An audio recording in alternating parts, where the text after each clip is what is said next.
আপনাকে দেখা যাচ্ছে। ঠিক আছে, আমরা তাহলে শুরু করছি। আমরা গতকাল পড়াচ্ছিলাম ক্যাপিটালাইজেশন আর কমার ব্যবহারটা নিয়ে একটু আলোচনা করছিলাম। ঠিক আছে, তাহলে আজকে আমরা অ্যাপোস্ট্রফি, ইউজ অফ অ্যাপোস্ট্রফি, এই অ্যাপোস্ট্রফিটা কখন ইউজ করব। দেখো, কমা থাকে নিচে আর অ্যাপোস্ট্রফি থাকে উপরে। হ্যাঁ, তাহলে আমরা যেটাকে বলি এটাকে বলি অ্যাপোস্ট্রফি, আর এটাকে বলি অ্যাপোস্ট্রফি এবং এস। এটাকে বলি কি অ্যাপোস্ট্রফি এবং এস, আর এটাকে বলি শুধু অ্যাপোস্ট্রফি।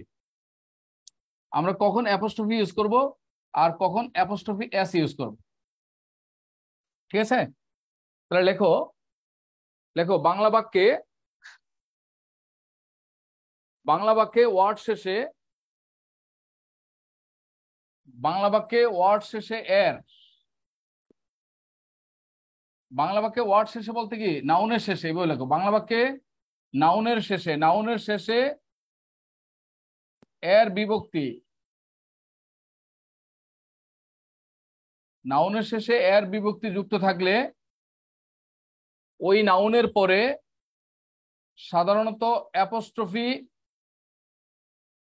কিংবা অ্যাপোস্ট্রফি এস বসিয়ে আমরা পসিভ করি। দেখো আবার বলছি, বাংলা বাক্যে নাউনের পরে এর বিভক্তি যুক্ত থাকলে ওই নাউনের পরে ওই নাউনের শেষে অ্যাপোস্ট্রফি অথবা অ্যাপোস্ট্রফি এস বসিয়ে আমরা সাধারণত পসেসিভ করে থাকি। তাহলে পসিভটা করি সাধারণত একটা নাউনের সাথে আরেকটা নাউনের সম্পর্ক নির্ণয় করার জন্য। একটা নাউনের সাথে আরেকটা নাউনের সম্পর্ক নির্ণয় করতে আমরা পসিভটা ইউজ করি, অ্যাপোস্ট্রফি অথবা অ্যাপোস্ট্রফি এস ইউজ করি। আর অ্যাপোস্ট্রফি কিংবা অ্যাপোস্ট্রফি এস আমরা কখন নেই, যদি কোনো নাউনের পরে যদি এর যুক্ত থাকে, এর বিভক্তি যুক্ত থাকে, তাহলে ওই নাউনটার পরে অ্যাপোস্ট্রফি অথবা অ্যাপোস্ট্রফি এস বসিয়ে আমরা পসিভ করি। এবার প্রশ্ন হচ্ছে আমরা কখন অ্যাপোস্ট্রফি আর কখন অ্যাপোস্ট্রফি এস ইউজ করব, তাহলে সেটা নিয়ে আমরা একটু কথা বলি। লেখো, আমি সাধারণত এখানে লেখো সাধারণত কমন নাউন প্লুরাল, এবার লেখো কমন নাউন প্লুরাল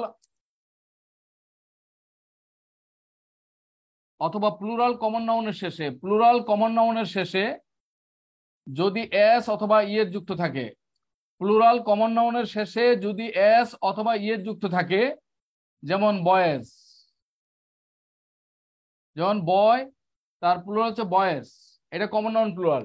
তাহলে কি বলছি, প্লুরাল কমন নাউনের শেষে যদি এস অথবা ইয়ের যুক্ত থাকে, যেমন বয়েজ, অথবা আমরা বলি লেডি, লেডি এর প্লুরালটা কি লেডিস। তাহলে প্লুরাল কমন নাউনের শেষে যদি এস অথবা ইয়ের যুক্ত থাকে, তাহলে ওই কমন নাউনের পরে শুধু অ্যাপোস্ট্রফি বসিয়ে আমরা পসিভ করি, শুধু অ্যাপোস্ট্রফি বসিয়ে পসিভ করতে হয়। হ্যাঁ, যেমন আমরা যদি বলি পসিভ মানে কি একটা নাউনের সাথে আরেকটা নাউন, আর যেই নাউন, এবার এই দুইটা নাউনের মধ্যে যেই নাউনটার শেষে এর বিভক্তি যুক্ত আছে সেই নাউনটার সাথে আমরা অ্যাপোস্ট্রফি অথবা অ্যাপোস্ট্রফি এস নেব। যেমন বালকদের স্কুল, আমরা যদি বলি যে বালকদের স্কুল, তাহলে বালকদের মানে বয়েজ, তাহলে বালকদের স্কুল, তাহলে বালকদের সাথে বালকদের এর আছে, তাহলে কি হবে অ্যাপোস্ট্রফি, এরপর লাগবে স্কুল, তাহলে বালকদের স্কুল, তাহলে বয়েজ স্কুল, তাহলে বয়ের প্লুরাল হচ্ছে বয়েজ, তাহলে বয়েজ স্কুল, তাহলে বালকদের স্কুল। তুমি কিন্তু আবার এটা বলতে পারবে না, তুমি তো আবার এটাকে এভাবে করো বয়েজ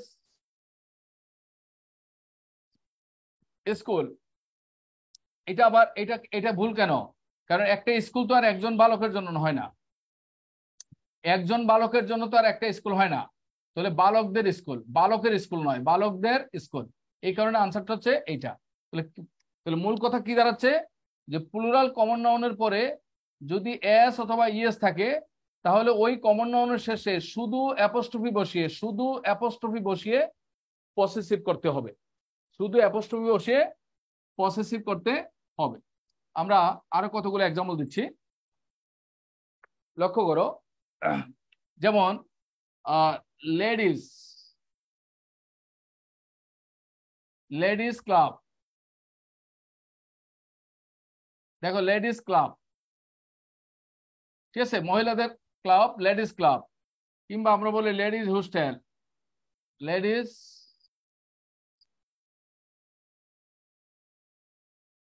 হোস্টেল।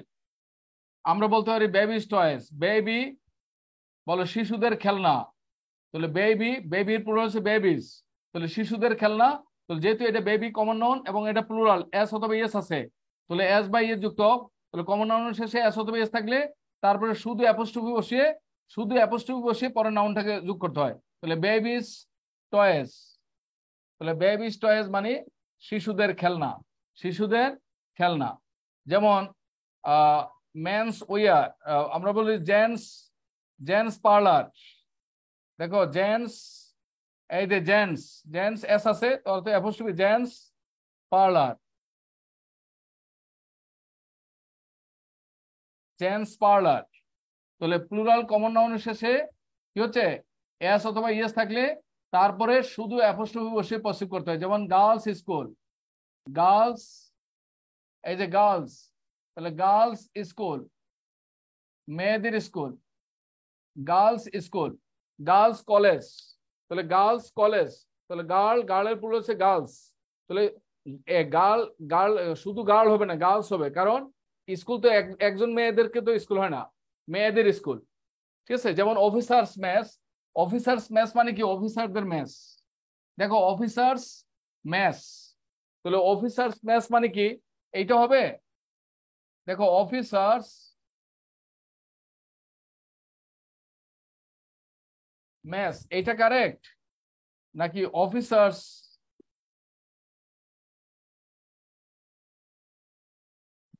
মেস, কোনটা কারেক্ট? তাহলে কারেক্ট হচ্ছে এটা, এটা ভুল, কারণ একটা মেস একজন অফিসারের জন্য হয় না, অফিসারদের জন্য মেস। অফিসার্স মেস মানে কি a mess for officers, officers mess মানে কি a mess for officers. A girls school, that is a school for girls, a boys school, school for boys. ঠিক আছে, ইত্যাদি। হ্যাঁ হ্যাঁ, এখন যদি একজনের জন্য যদি হয় তাহলে অ্যাপোস্ট্রফি এস লাগবে। যেমন করিমের বই, করিমের ভাই, তাহলে এটা তো আর করিমটা তো আর কমন নাউন না, তাহলে এটা প্রপার নাউন। তাহলে করিম, তাহলে করিমের ভাই, মনে করো করিম, তখন আবার অ্যাপোস্ট্রফি সিঙ্গুলার, নাউনটা যদি সিঙ্গুলার হয়, নাউনটা যদি সিঙ্গুলার হয় তো তারপরে সাধারণত অ্যাপোস্ট্রফি এবং এস বসিয়ে পসিভ করতে হয়। আমরা ধরে নিচ্ছি এটা তোমরা পারো, এই জন্য আমি এটাতে যাই নাই, কারণ আমি কাজ করছি এটা নিয়ে, কারণ এটা তোমার সবাই পারবে, কিন্তু এইটাতে ভুল করার সম্ভাবনা বেশি। হ্যাঁ, তাহলে করিমস ব্রাদার, ঠিক আছে, হ্যাঁ ইত্যাদি। হ্যাঁ, তাহলে কি দাঁড়াচ্ছে, আমি যেটা বলছি আগে সেটা বুঝো, তুমি কি প্রশ্ন করতে পারো সেটা আমার জানা আছে। আহ, আমার প্রশ্ন হচ্ছে যে কমন নাউন, প্লুরাল কমন নাউনের পরে যদি এস অথবা ইএস থাকে তাহলে ওই কমন নাউনের শেষে শুধু অ্যাপোস্ট্রফি বসিয়ে পসেসিভ করতে হবে। ঠিক আছে, এটা অবশ্যই জানতে হবে, এটাতে লেখালেখির মধ্যে এটা দরকার আছে। এবার প্রশ্ন হচ্ছে আমরা অ্যাপোস্ট্রফি এবং এস কখন ইউজ করব। তো লেখো প্লুরাল কমন নাউন, দ্বিতীয় পয়েন্ট 2, নাম্বার 2, প্লুরাল কমন নাউনের শেষে লেখো, প্লুরাল কমন নাউনের শেষে যদি এস অথবা ইএস না থাকে, প্লুরাল কমন নাউনের শেষে যদি এস অথবা ইএস না থাকে তাহলে তারপরে অ্যাপোস্ট্রফি এবং এস, অ্যাপোস্ট্রফি তারপরে অ্যাপোস্ট্রফি এবং এস বসিয়ে পসিভ করতে হয়। তাহলে কি বলছি, প্লুরাল, বলো প্লুরাল নাউনের পরে, আবার বলছি প্লুরাল নাউনের পরে যদি এস বা ইএস না থাকে তাহলে ওই নাউনের শেষে অ্যাপোস্ট্রফি এবং এস বসিয়ে পসিভ করতে হয়। আবার বলছি প্লুরাল নাউনের পরে, প্লুরাল নাউনের পরে যদি এস অথবা ইএস না থাকে তাহলে ওই নাউনের শেষে অ্যাপোস্ট্রফি এবং এস বসিয়ে পসিভ করতে হবে। যেমন, যেমন দেখো এই যে ম্যানের প্লুরাল কি ম্যান, তাহলে মেন্স, দেখো মেন্স পার্লার,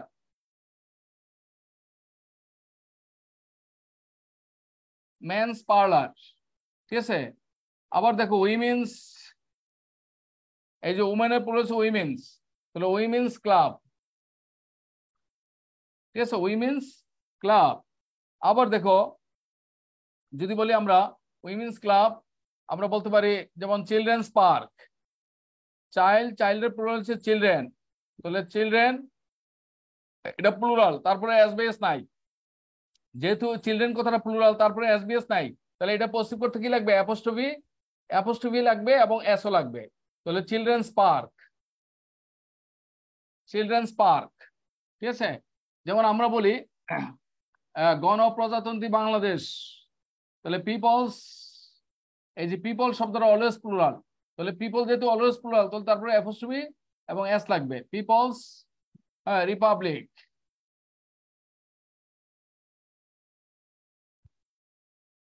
অফ বাংলাদেশ,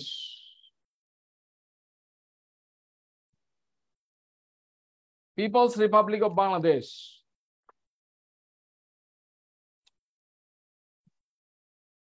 ঠিক আছে। এখন যদি বলি যে অর্থনীতিবিদদের প্রত্যাশা, বলো অর্থনীতি,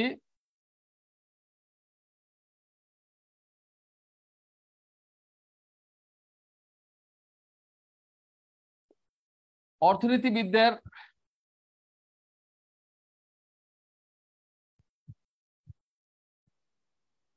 প্রত্যাশা, তাহলে এইটার যদি আমি ইংরেজি করি কি কি হবে?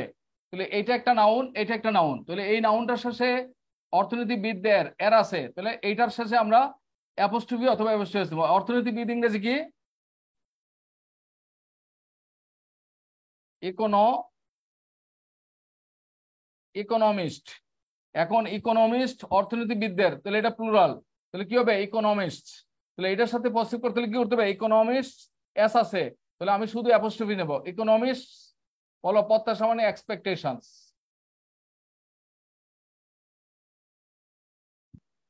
তাহলে দা ইকোনমিস্ট, দেখো ইকোনমিস্ট এক্সপেকটেশনস, ঠিক আছে। দা ইকোনমিস্ট অর্থনীতিবিদদের প্রত্যাশা, তাহলে দা ইকোনমিস্ট এক্সপেকটেশনস, তাহলে ইকোনমিস্ট শব্দটা প্লুরাল, তাহলে আমি শুধু অ্যাপোস্ট্রফি দিলাম, ঠিক আছে।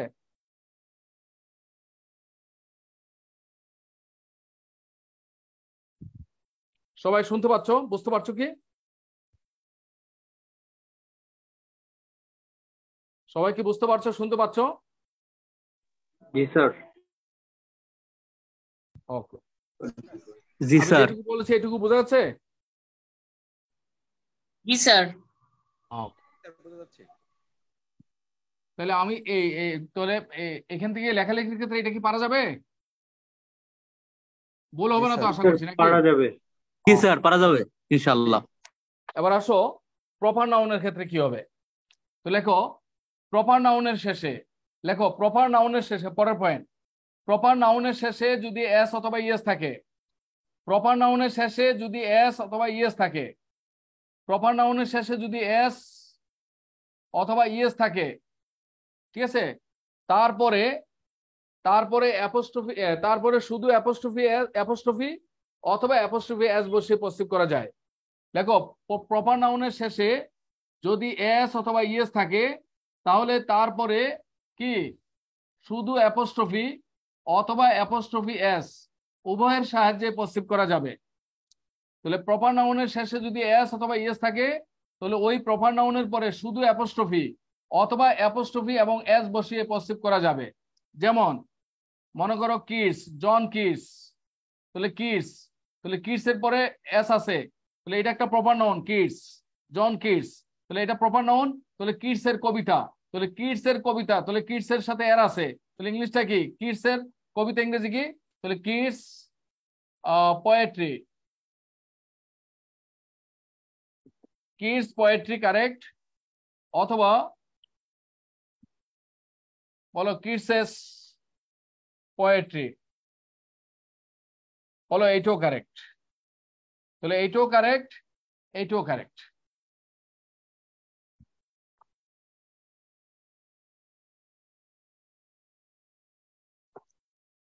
ঠিক আছে, যেমন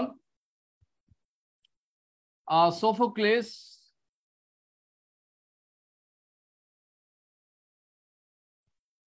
সোফোক্লিস মনে করো ড্রামা, তাহলে কারেক্ট, অথবা সোফো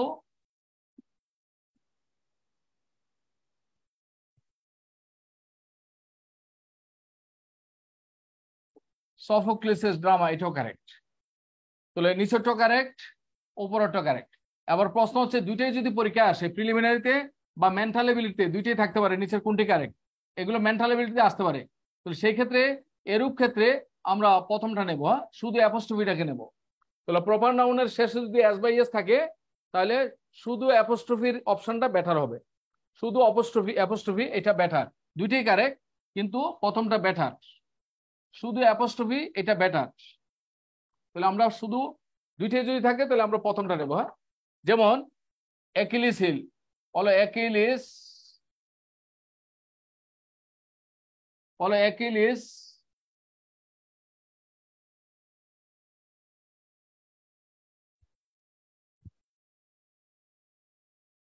অ্যাকিলিস হিল,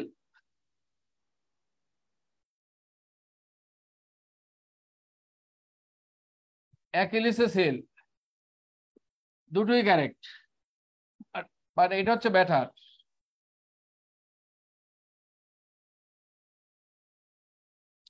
আমরা আশা করছি বুঝতে পারছো।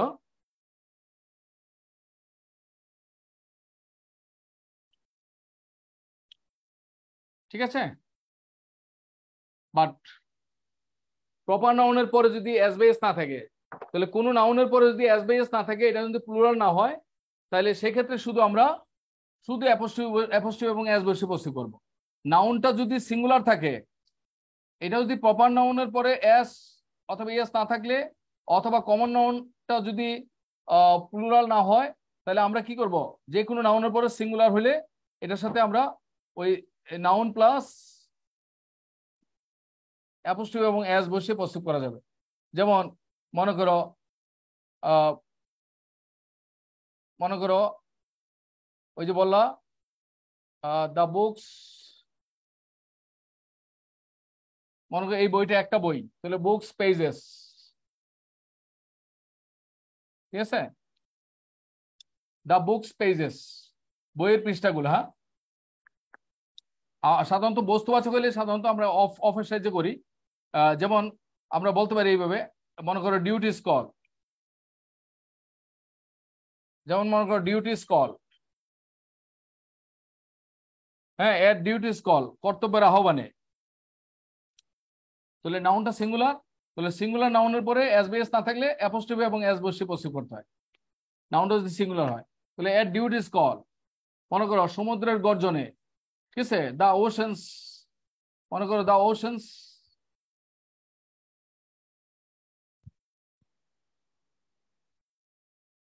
দা ওশেন্স রোড, সমুদ্রের গর্জন, দা ওশেন্স রোড, ঠিক আছে, হ্যাঁ। তো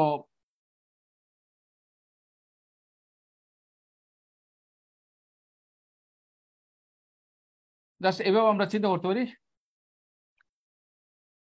এবার আসো, যদি নাউনের পরিবর্তে আমরা যদি প্রনাউন হয় কিংবা ভার্ব হয়, সেটাকে আমরা অ্যাপোস্ট্রফি ইউজ করবো কিভাবে? ভার্বের ক্ষেত্রে কিংবা প্রনাউনের ক্ষেত্রে অ্যাপোস্ট্রফিটা কিভাবে ইউজ করবা? যেমন দেখো, আই এর সাথে যদি তুমি অ্যাপোস্ট্রফি ইউজ করো, সংক্ষেপ করলে কিভাবে? যেমন আইল, আইল মানে কি? আই অ্যাপোস্ট্রফি আইল, আইল মানে আই উইল, অথবা আই শ্যাল। আইল যদি বলছি ইউ উইল, বলে ইউল, ইউল মানে ইউ, ইউ উইল। ওকে, যদি আবার হয় যেমন হিজ, হিজ মানে হি ইজ, অথবা হি ওয়াজ, কখনো কখনো হি হ্যাজ, তাহলে হিজ। তাহলে শিজ, শিজ মানে she, she is, she was, she has. আমরা যদি বলি ইটস, ইটস মানে ইট ইজ, ইটস মানে ইট ওয়াজ, ইটস মানে ইট হ্যাজ, তাহলে ইটস, ঠিক আছে।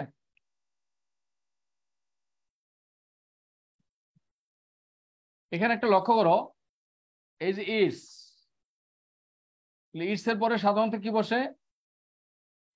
ইটস এর পরে সাধারণত অ্যাডজেক্টিভ বসে।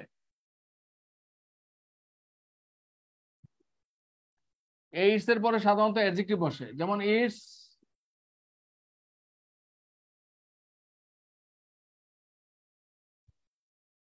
বলে ইটস বিউটিফুল, ঠিক আছে, ইটস বিউটিফুল। আর আর এই ইটস এর পরে সাধারণত নাউন বসে। এইটস এর পরে কি বসে? নাউন বসে।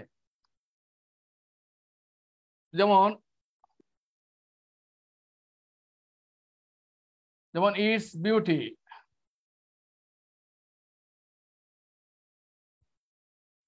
দেখো ইটস বিউটি, ইহার সৌন্দর্য।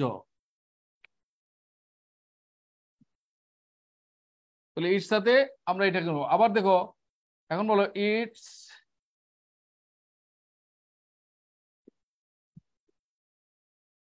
ইটস রেইনিং, কথাটা ভুল, বলতে হবে it's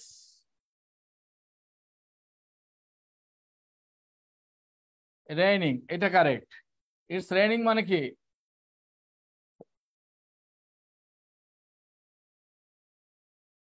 it is raining.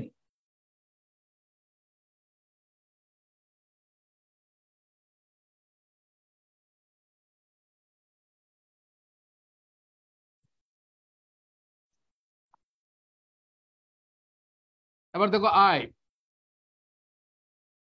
I মানে আই হ্যাভ, আমি দেবো আইট, আইট মানে আই উড,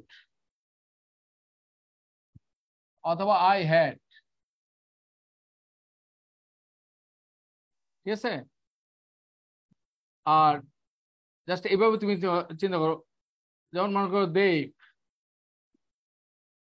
দেব মানে দে হ্যাভ।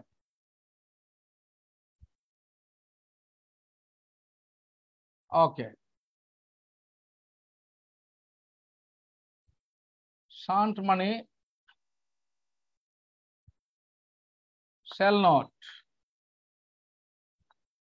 শান্ট মানে শ্যাল নট। ওন্ট মানে উইল নট। কান্ট মানে ক্যানট। ক্যান এবং নট একসাথে বসে।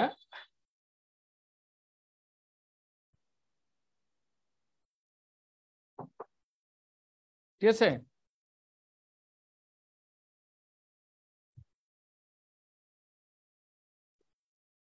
লেটস মানে লেটাস। নেয়ার মানে নেভার। এয়ার মানে এভার।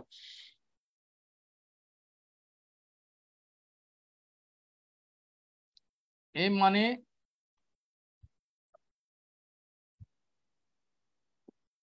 ড্যাম।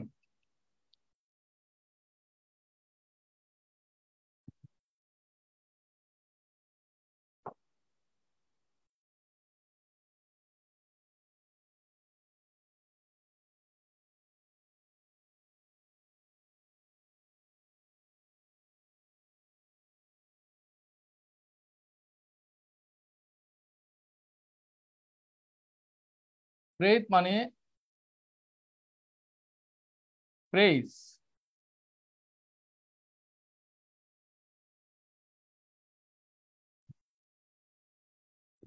হি প্রেইথ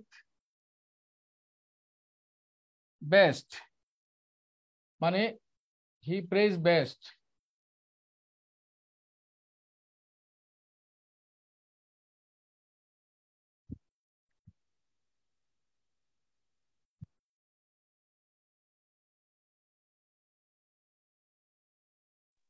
কম্প্রিহেনশনে এই ধরনের সংক্ষিপ্ত ইয়েগুলো ব্যবহার করা হইতে পারে। কম্প্রিহেনশনে যদি এই ধরনের সংক্ষিপ্ত ইয়েগুলো ব্যবহার করে, যাতে করে তোমরা পরে যাতে বুঝতে পারো কোনটা দ্বারা কি বুঝেছে, ঠিক আছে, এই জন্য এটা এখানে উল্লেখ করলাম। হ্যাঁ। ঠিক আছে, তাহলে আমরা অ্যাপোস্ট্রফির বিষয়টা মোটামুটি একটা ধারণা নিলাম যে এরকম হইতে পারে, এগুলো একটু খেয়াল করতে হবে।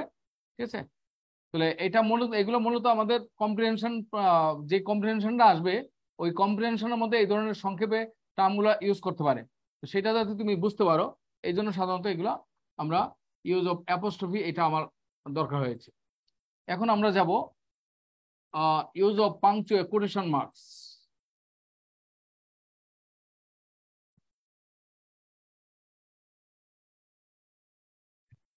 Use of sir quotation marks. Apostrophe আছে হ্যাঁ, প্রেস বুঝি নাই। স্যার ওই যে হি প্রেস বেস্ট প্রেসে কি অ্যাপোস্ট্রফি এস না না না, শুধু এখানে অ্যাপোস্ট্রফি লাগবে, এটা হচ্ছে ভার্ব, তো ভার্বের সাথে মানে হি প্রেইজের জায়গায় হি প্রেজ, এটা কবিতার ভাষায় হ্যাঁ এসবিএস না বসিয়ে ওই যে সাধারণত টিএসটা বসায়। হ্যাঁ, স্যার এগুলো কি ওইটা তোমার শীটে লাগবে না, পাওয়া যাবে স্যার? ওইটা তোমার না জানলেও চলবে, ওইটা তোমার না জানলেও চলবে, উপরের গুলো সবগুলোই লাগবে তোমাদের, মানে পরের লাইনটা তুমি না জানলেও চলবে। হ্যাঁ, স্যার উপরের সবগুলোই কম্পোজিশন তোমাদের করা লাগতে পারে। ঠিক আছে, রচনা বা কম্পোজিশন লেখার সময় এই কন্ট্রাকশন ফর্মগুলো ইউজ করা হ্যাঁ, যাবে? না না, তোমরা লেখার সময় কখনো সংক্ষিপ্ত ফর্ম ইউজ করবে না। লেখার সময় কখনো তুমি ভার্বের সংক্ষিপ্ত রূপ কখনো ইউজ করবে না। কখনো বলবে না আইব, বলো আইব, আইব কখনো বলা যাবে না, আইব এটা বলা যাবে না। লেখার সময় তুমি ইলাবোরেট লিখবা, আইব মানে কি আই হ্যাভ, তুমি এইটা লিখবা। ঠিক আছে, হ্যাঁ, ওকে স্যার। তুমি আই ডিডেন্ট, তুমি কখনো এটা লিখতে যাবে না। লেখার সময় তুমি লিখবা আই ডিড নট। ঠিক আছে, আই কান্ট, তুমি এটা লেখার সময় এভাবে লিখবা না, তুমি লিখবা আই ক্যানট। ঠিক আছে, আই ক্যানট। হ্যাঁ, তুমি কখনো লিখবা না আই এম গনা, আই এম গনা কখনো লিখবা না, লিখবা I am going to.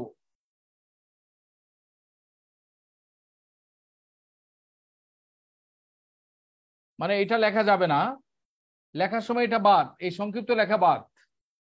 But এটা আমরা দিয়েছি এই কারণে, এটা কম্প্রিহেনশনটা যখন আসবে তখন কম্প্রিহেনশনের মধ্যে এই ধরনের ইয়েগুলো দেখলে তুমি যাতে সহজে বুঝতে পারো এটা দ্বারা এটা দ্বারা কি বুঝেছে, এটা দ্বারা বোঝার জন্য দিয়েছি। স্যার এগুলোর জন্য কি শীট দিবেন স্যার? হ্যাঁ, এইগুলো কি শীটে পাওয়া যাবে স্যার? কোথায় কোথায়? শীট স্যার, আমাদের যে ওই যে কিছু শীট দেওয়া হয়, শীটে কি এগুলো থাকবে স্যার? আমি বাবা আমি শীট দিয়ে পড়ানো লাগে না, তুমি আমার ক্লাস করো, যারা আমাদের যারা বসে আছে যে ওই যে কপি পেস্ট করবে, ঠিক আছে, খুব টেনশনে নাকে তেল দিয়ে মানে বসে আছে, অসুবিধা নাই, মানে আইসে মানে ভিডিওটা দেখে শিখে ফেলবো, তাই না? ভিডিওটা দেখে যদি এভাবে কেউ শিখে ফেলতে পারতো তাহলে লক্ষ লক্ষ লোক ইংরেজিতে পণ্ডিত হয়ে যেত। হ্যাঁ, ঠিক আছে, সামনে থেকে ইংরেজি শিখতে পারে না আর এইভাবে দেখে দেখে ভিডিও দেখা দেখে ইংরেজি শিখে ফেলবে, এটা তো হয় না, এটা উচিত না। হ্যাঁ, আর আমার শীট দেওয়া লাগে না, তুমি শীটের তুমি আমার কথাগুলো ফলো করো। হ্যাঁ, আমার শীট দেওয়া লাগে না, আর আমি শীট দিয়ে পড়ানোর দরকার হয় না। ঠিক আছে, আমি যেটা পড়াই সেটা একদম পারফেক্টলি পড়াই, আমার এই লেখাটাই শীট, আমি যা বলতেছি এটাই শীট। ঠিক আছে, এই লেখাগুলোই তোমার পুরোপুরি কাজে লাগবে। আমি যেমন ক্যাপিটালাইজেশন যা লিখে দিয়েছি, এটা বইয়ে যা আছে তাই তোমাকে দিয়েছি, সব খুঁজে আমি তোমাকে সম্পূর্ণ দিয়েছি, তোমার আর শীটের দরকার কি? ঠিক আছে, জি স্যার, জি স্যার। ওকে, শীটের কালচারটা থেকে বেরিয়ে আসো, শীট লাগে না, শীটের কোনো দরকার নেই। হ্যাঁ, তোমাকে যেটা বলেছি তুমি বলতে পারো স্যার আমি কোথা থেকে পড়বো, কি পড়বো। যেমন বকোলরির ব্যাপারে আমি অলরেডি বলে দিয়েছি, তুমি ওয়ার্ড ফরমেশন, সিনোনিম, অ্যান্টোনিম আর পারলে পাসওয়ার্ড ওই জায়গাটাতে একটু ফোকাস করো। হ্যাঁ, তাইলে মোটামুটি ওয়ার্ড স্টকটা বেড়ে যাবে, এবং ওখানে ওই বকোলরি থেকে তোমার যেহেতু 30 নাম্বার থাকবে ওইটা তোমার লাগবে। হ্যাঁ, আর এখানে যে টপিকটা বলেছি জি স্যার। এই টপিকটা থেকে 35তম বিসিএসে 10 নাম্বার ছিল, এই টপিক থেকে 35 নাম্বার বিসিএসে ক্যাপিটালাইজেশন, কমার ব্যবহার, অ্যাপোস্ট্রফি ব্যবহার এবং কোটেশন মার্কের ব্যবহার, এই টপিকের উপর 10 নাম্বার ছিল 35তম বিসিএসে। তো শুধু এখন পরীক্ষায় আসতেছে মনে করো বকোলরি, এখন বকোলরি মনে করো 35তম, 36তম, 37তম বিসিএসে গ্রামার রিলেটেড প্রশ্ন আসছে, যেমন তোমার জয়নিং সেন্টেন্স থেকে প্রশ্ন আসছে, পাংচুয়েশন থেকে প্রশ্ন আসছে। ঠিক আছে, এই প্রশ্নগুলা ওখানে ছিল 35তম বিসিএসে। এখন 35, 36, 37তম ছিল, এরপরে আসে নাই। এখন আবার হঠাৎ করে কখন চলে আসে তুমি তো এটা বলতে পারছো না, তাই না? যেহেতু লেখা হয়েছে গ্রামার 30 নাম্বার, তার মানে এখন আসতেছে ভোকাবুলারি থেকে, বাট যে কোনো সময় গ্রামার পার্ট থেকে প্রশ্ন চলে আসতে পারে। এবং গ্রামার থেকে প্রশ্ন যেগুলো আসবে সেগুলো আমি বলে দিয়েছি যে আমার প্রথম ক্লাসে, যে কোন কোন জিনিসগুলো থেকে প্রশ্ন আসবে। সেটা প্রশ্ন আসবে তোমার গ্রামারের, যেমন জয়েনিং সেন্টেন্স, ওই কোটেশন মার্কস, পাঞ্চুয়েশনস, ক্যাপিটালাইজেশন, তারপরে তোমার সেন্টেন্স ব্রেকডাউন, এই টপিকগুলো গ্রামার রিলেটেড পড়তে হবে। আর ভোকাবুলারি হচ্ছে সিনোনিম, অ্যান্টোনিম, ওয়ার্ড ফর্মেশন, হ্যাঁ, এই টপিকগুলো তোমাকে পড়তে হবে। সেন্টেন্স মেকিং, এই টপিকগুলো পড়লে মোটামুটি গ্রামারের 30 নাম্বারের মধ্যে যে দিক দিয়ে প্রশ্ন আসুক তুমি কমন পাবা। ঠিক আছে? তাহলে তোমার কমন, অবশ্যই কমন পাইতে হবে, কমন না পেলে তুমি বিপদে পড়ে যাবা। কারণ এখানে 30 নাম্বারের মধ্যে যদি ভালো না করতে পারো তাহলে অবশ্যই অবশ্যই বিপদ আছে।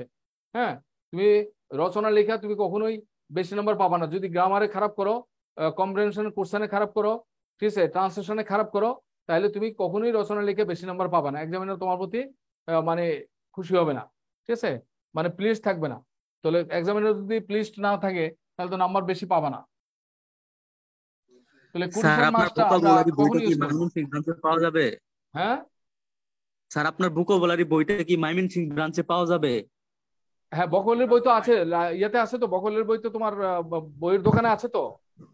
স্যার তুমি ব্রাঞ্চে আকন্দ না, লাইব্রেরি লাইব্রেরিতে বা আছে। কলেজ লাইব্রেরি এগুলোতে দেখো, আছে তো। জি স্যার আছে। আচ্ছা ঠিক আছে, ধন্যবাদ স্যার। হ্যাঁ, এটা 2023 সাল দেখে নিও। হ্যাঁ, ঠিক আছে। Okay sir. স্যার নামটা Second একটা যদি আরেকবার বলতেন, বইয়ের এক্সক্লুসিভ নামটা। এডিশন লেখা আছে। আচ্ছা ঠিক আছে। আর পড়তে হবে আপনার, আমরা আগামী ইয়ার মধ্যে আমরা বকলের, অথচ তোমার রচনাবোধ শাসন পাইছো কি তোমরা? জি স্যার। না স্যার। আচ্ছা, রচনা শাসন না পেয়ে থাকলে তুমি পেয়ে যাবে, অসুবিধা নেই। এটা গ্রুপে দিয়ে দেওয়া হবে, রচনাগুলো গ্রুপে দিয়ে দেওয়া হবে। 20 থেকে 22টা রচনা এখন থেকে প্র্যাকটিস করা শুরু করো। ঠিক আছে, এখন থেকে প্র্যাকটিস করো। আর প্র্যাকটিস করতে যে মুখস্থ করার দরকার নাই, কিভাবে ইয়ে করবে সেটা বলা হবে। আস্তে আস্তে ইয়ে করো। এখন তো আমাদের জাস্ট এই জিনিসগুলো তোমরা বুঝছো কিনা সেটা দেখো। তোমরা তো অনেকেই, তোমরা তো এখন মনে করো এই যে মনে করো এই ভিডিও দেওয়ার কারণে তোমরা অনেকেই মনে করতেছো ভিডিও দেখেই স্যারের সব দিয়ে করবো। এই যে মনে করো তোমাদের অনেকে বেশি থাকলে এটা ইন্টারাকশনটা বেশি হতো। হ্যাঁ, ইন্টারাকশনটা বেশি হলে কি হতো, তোমাদের সাথে আমার এই যে একটা কমিউনিকেশনের একটা ইয়ে তৈরি হবে, যে তোমরা প্রশ্ন করলে কি কি জায়গায় তোমাদের গ্যাপ আছে এটা জানানো যেত তোমাদেরকে, তোমার সাথে শেয়ারিংটা হতো বেশি। কিন্তু তোমাদের এখানে অনেকেই করবে, যেমন মনে করো গতকাল যারা ক্লাস করছো, আজকে হয়তো তাদের মধ্যে কয়জন আছে জানি না, আবার নতুন কয়জন আছে, বা এটা তো বুঝতেছি না। এখন অনলাইনে তো চেহারা দেখা যায় না, তাই না? তো চেহারা দেখা যায় না, যেহেতু আমরা বুঝতে পারছি না যে আসলে কোন স্টুডেন্টরা মানে আমাদেরকে ক্যাচ করতে পারছে বা কেউ পারছে কিনা। তো এখন তো আমরা বলতে গেলে অন্ধকারে আছি আমি মনে হচ্ছে আর কি। তোমার সাথে তো কমিউনিকেশনটা ওইভাবে গড়ে উঠছে না। তোমরা একটু প্রশ্ন করতে হবে, কোথায় বুঝো নাই বা না বুঝলে একটু প্রশ্ন করতে হবে মাঝে মাঝে। জি স্যার, জি স্যার। হ্যাঁ, প্রশ্নটা করলে তাহলে আমার বুঝতে সহজ হবে যে কোথায় তোমাদেরকে আসলে প্রবলেমটা হচ্ছে, আমি কোন কথাটা রিপিট করতে হবে ইত্যাদি। হ্যাঁ হ্যাঁ, মানে ইংলিশে দুর্বল এটা কোনো কথা নাই। আমি দুর্বল বলে কিছু নাই, যেখানে যেখানে বলছি সেখানে সেই জায়গাগুলোতে ফোকাস করতে হবে তোমাদের। ঠিক আছে, আর প্রয়োজনে যদি এইভাবে যদি বা না বুঝে থাকো তাহলে অবশ্যই অবশ্যই আমাকে সরাসরি ফোনে নক করো, অথবা আমার মেসেঞ্জারে নক করো। মেসেঞ্জারে নক করে আমার কোনটা বুঝো নাই আমার সাথে কথা বলতে পারো, কোনো সমস্যা নেই। আমি চেষ্টা করবো তোমাদেরকে হেল্প করার জন্য।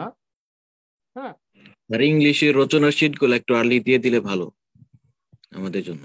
হ্যাঁ, রচনা যখন পড়াবে তখন পেয়ে যাবে। হ্যাঁ, রচনা শীট তো না, রচনা তোমাকে কিছু একটা হয়তো কৌশল শেখানো হবে, ওই কৌশলগুলোই ফলো করবা।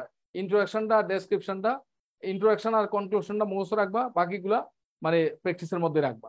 ঠিক আছে? আসসালামু আলাইকুম স্যার। হ্যাঁ হ্যাঁ, ওয়ালাইকুম সালাম। স্যার ভালো আছেন স্যার? হ্যাঁ ওয়ালাইকুম সালাম, আছি, ভালো আছে। স্যার যে কোনো স্যার আনকমন টপিকস থেকে যদি স্যার কোনো আর্গুমেন্ট আসে স্যার, হ্যাঁ স্যার সেটা স্যার কিভাবে স্যার করবো স্যার? রচনাতে তো আর্গুমেন্ট আসবে না। মানে স্যার একদম আনকমন টপিক স্যার, যেটা স্যার জানি না কখনো স্যার, এটা কিভাবে শুরু করবো হ্যাঁ, শেষ করবো স্যার? রচনা তো আর্গুমেন্ট আসবে না। আর্গুমেন্টেটিভ রচনা আসলে সেটা বলবো। রচনা সবে একই রকম আসলে, ডিফারেন্স কিছু নাই। রচনাতে আর্গুমেন্টেটিভ আসলো যেটা আসো, সেখানে তোমার ইন্ট্রোডাকশন লাগবে, কনক্লুশন লাগবে। আর আর্গুমেন্টেটিভ রচনা আসলে তুমি ওই ডেসক্রিপশনে যেয়ে মনে করো তুমি পক্ষে আর বিপক্ষে, ঠিক আছে, যেটাকে টপিকটাকে সাপোর্ট করলে তার পক্ষে তুমি 3টা পয়েন্ট লিখলে, তার বিপক্ষে 2টা পয়েন্ট লিখবা। জাস্ট এইটাই হচ্ছে তোমার আর্গুমেন্টেটিভ রচনার বিষয়। হ্যাঁ, স্যার মোটামুটি স্যার কয় পৃষ্ঠা লিখতে হবে স্যার? হ্যাঁ, মোটামুটি স্যার কয় পৃষ্ঠা লিখবো স্যার? যেমন ব্যাংকে স্যার আর্গুমেন্টেটিভ রচনা তো বিসিএস আসবে না, বিসিএস এ আর্গুমেন্টেটিভ রচনা আসবে ব্যাংকের পরীক্ষা বা 82টা। ব্যাংকের পরীক্ষা আর্গুমেন্টেটিভ রচনা আসলে 2 থেকে 2 পৃষ্ঠা বা সর্বোচ্চ 2.5 পৃষ্ঠা। স্যার ধন্যবাদ স্যার, এটাই স্যার জানতে আর বিসিএস এ যে রচনা আসবে, বিসিএস এর রচনাটাতে তোমার 1000 ওয়ার্ড, তো 1000 ওয়ার্ডে তুমি টার্গেট করবা, যেহেতু ছবি টবি দিবা, ডেটা দিবা, সেক্ষেত্রে তোমরা, আমি বলি যে 15 থেকে 17 পৃষ্ঠা, 15 থেকে 17 পৃষ্ঠার মধ্যে থাকবা। জি স্যার, ধন্যবাদ স্যার। 15 পৃষ্ঠা থেকে 17 পৃষ্ঠা। কারণ কেন এই বিষয়ে আমরা একদিন আলোচনা করব, কেন একটু কিভাবে ইয়ে করবে এই বিষয়ে কথা বলবে। ধন্যবাদ স্যার, ধন্যবাদ। ওকে, ঠিক আছে। তাহলে ইউজ অফ কোটেশন মার্কসে যাই আমরা। তাহলে কোটেশন মার্কস, দেখো এই চিহ্নটাকে আমরা সাধারণত কোটেশন মার্কস হিসেবে ট্রিট করি। হ্যাঁ, এইটাকে বলা হয় কোটেশন মার্কস। তাহলে এই চিহ্নটার ভেতরে কি থাকে? বাক্যগুলো থাকে। এই চিহ্নটার ভেতরে যে বাক্যটা থাকে এটাকে বলে রিপোর্টিং স্পিচ, ন্যারেশন আমরা পড়ছি। আর এই চিহ্নের বাইরে যে বাক্যটা থাকে সেটা হচ্ছে রিপোর্টিং ভার্ব। তাহলে এটা তোমরা জানো। তাহলে রিপোর্টিং স্পিচের মধ্যে আমরা যেটা শিখবো কোটেশন মার্কসে, একজন বক্তা যে কথাটা বলছেন তার কথাটাকে হুবহু আমরা যখন কোট করব, তখনই আমরা কিন্তু কোটেশন মার্কসের সাহায্য নেব। তুমি রচনা লেখার সময় বা অন্যান্য লেখার সময় তুমি কিন্তু কোটেশন মার্কস ইউজ করা উচিত, কারণ কোটেশন মার্কস ইউজ করলে লেখাটা কি হয়, গুরুত্ব বাড়ে। ঠিক আছে, লেখাটার গুরুত্ব বাড়ে। তোমরা যখন পেপার পড়ো, বাংলাদেশ, আমাদের দেশীয় পেজ কিংবা আন্তর্জাতিক পেজ যখন পড়ো, নিউজটা যখন পড়ো, ওখানে তোমরা দেখতে পাও, অবশ্যই পাও যে কোটেশন মার্কস দিয়ে দেখো অনেক কথা লেখা হয়। ঠিক আছে, তার মানে কি, কোটেশন মার্কস দিয়ে যখন কিছু লেখা হয়, এই লেখাটার গুরুত্ব বাড়ে। তো বলা হচ্ছে যে যখন তুমি কোনো কিছু উপস্থাপন করবে, অবশ্যই 10টা বাক্য লিখলে কমপক্ষে 1টা বাক্য অন্তত কোটেশনে লেখার চেষ্টা করবে। ঠিক আছে, প্রত্যেকটা প্যারায় অন্তত একটা বাক্য, একটা অন্তত কোটেশন ইউজ করার চেষ্টা করবে। ঠিক আছে, এটা বলা হচ্ছে। আর যদি কোটেশনটা ইউজ করো তাহলে লেখার মানটা বাড়বে। এখন তুমি মনে করো রচনা লিখছে, তুমি যে কোনো বই থেকে রচনা শিখতেছো, রচনা লিখতে গিয়ে আমরা একটা রচনা দিয়ে দিলাম, তো রচনাটা যদি আমাদের এটা কপি পেস্ট করো তাহলে কিন্তু তুমি নাম্বার কমে যাবে, কারণ এটা তোমার ফটো, এটাকে ধরা হবে যে তুমি নকল করেছো বা কপি পেস্ট করেছো। তাহলে নকল করার দায়ে তুমি নাম্বার কিন্তু কমে যাবে। তাহলে একই রকম লেখা কখনো লেখা উচিত না। তাহলে সেই ক্ষেত্রে তোমার কি করা উচিত?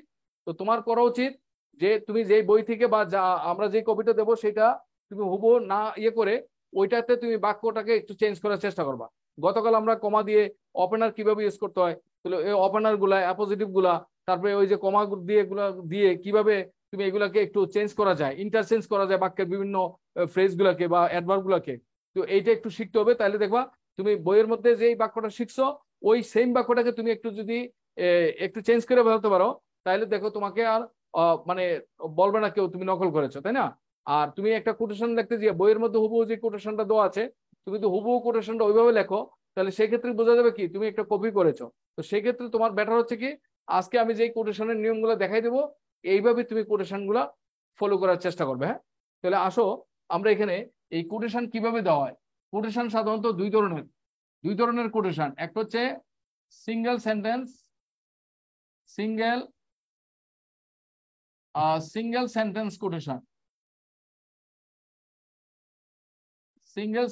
কোটেশন, আরেকটা হচ্ছে ডাবল সেন্টেন্স কোটেশন।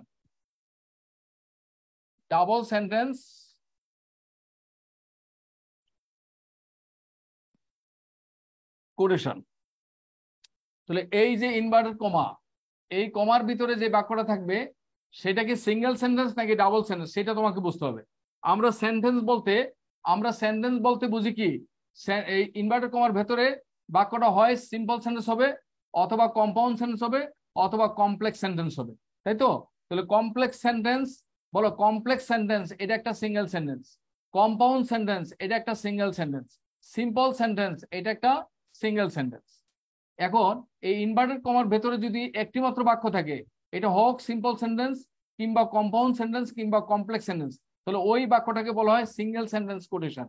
আর এই ইনভার্টেড কমার ভেতরে যদি একাধিক বাক্য থাকে, 2টা অথবা তার বেশি বাক্য থাকে, তাহলে ওই কোটেশনটাকে বলা হয় ডাবল সেন্টেন্স কোটেশন। আবার বলছি, ইনভার্টেড কমার ভেতরে যদি দুই অথবা তার বেশি বাক্য থাকে, ভিন্ন ভিন্ন বাক্য থাকে, তাহলে ওই কোটেশনটাকে বলা হয় ডাবল সেন্টেন্স কোটেশন।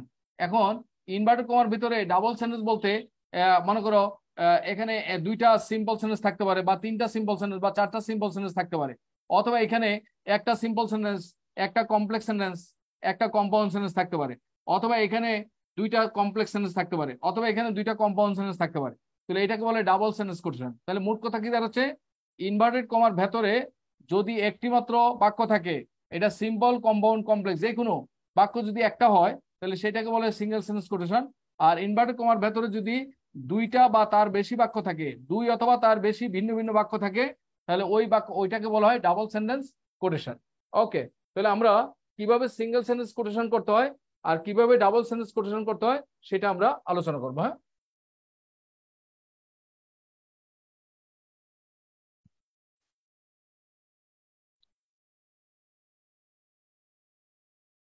লক্ষ্য করো, তো লেখো সিঙ্গেল সেন্টেন্স কোটেশন করার নিয়ম, কোট করার নিয়ম লেখো। সিঙ্গেল সেন্টেন্স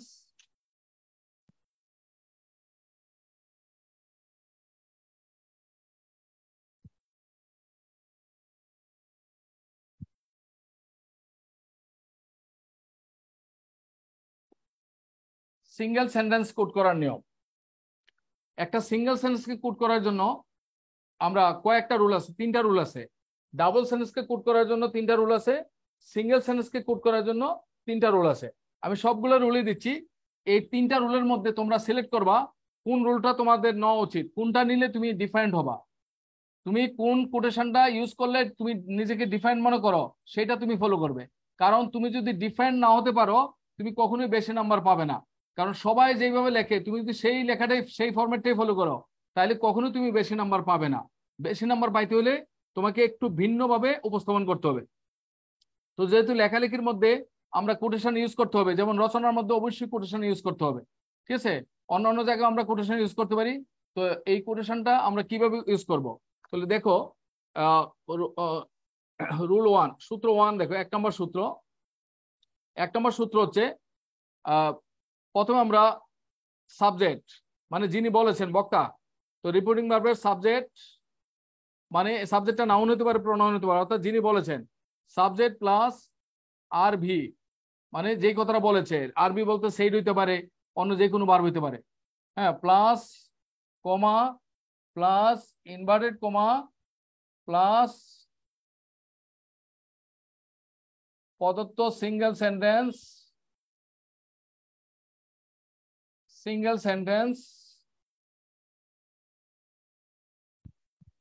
প্লাস এখানে কি হবে, বাক্য যে সিঙ্গেল সেন্টেন্সটা যদি অ্যাসার্টিভ হয় অথবা ইম্পারেটিভ হয় তাহলে বাক্যের শেষে ফুল স্টপ। আর এই সিঙ্গেল সেন্টেন্সটা যদি প্রশ্নবোধক হয় তাহলে বাক্যের শেষে একটা প্রশ্নবোধক চিহ্ন প্লাস ইনভার্টেড কমা। তাহলে এইটা আমরা সবাই পারি। তাহলে এটা সবাই পারি, আমি মনে করি এইভাবে তোমার কোট করা উচিত না, কারণ এটা সবাই পারে। এই কোটেশনটা আমরা ন্যারেশনে শিখছি, এইভাবে আমরা কোট করলে বেশি নাম্বার পাবো না, কারণ আমাদের এটা সৌন্দর্য, এটা সবাই পারে, অর্থাৎ সবাই যেটা পারে তুমি সেটা দিলে তুমি বেশি নাম্বার পাবে না, দৃষ্টি আকর্ষণ করতে পারবে না। একটা এক্সাম্পল দেই, যেমন মনে করো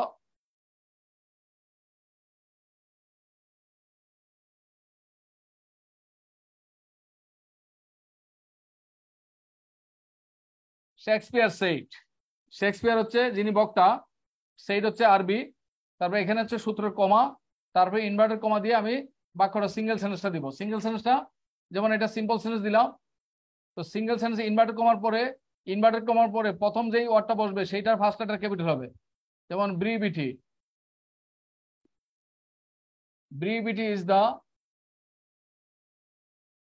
is the soul of wit। তাহলে brevity is the soul of wit, এটা একটা অ্যাসার্টিভ সেন্টেন্স, অথবা লাস্টে ফুল স্টপ, তারপরে inverted comma, full stop inverted comma. এখন লক্ষ্য করো, আমরা যদি এটাকে সিম্পল সেন্টেন্স না দিয়ে একটা কমপ্লেক্স সেন্টেন্স দিয়ে দেখাই, যেমন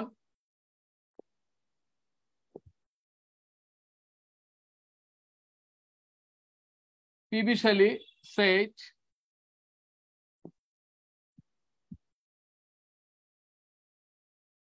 if winter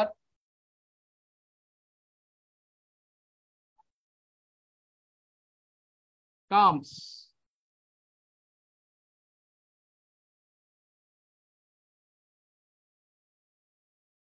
can spring be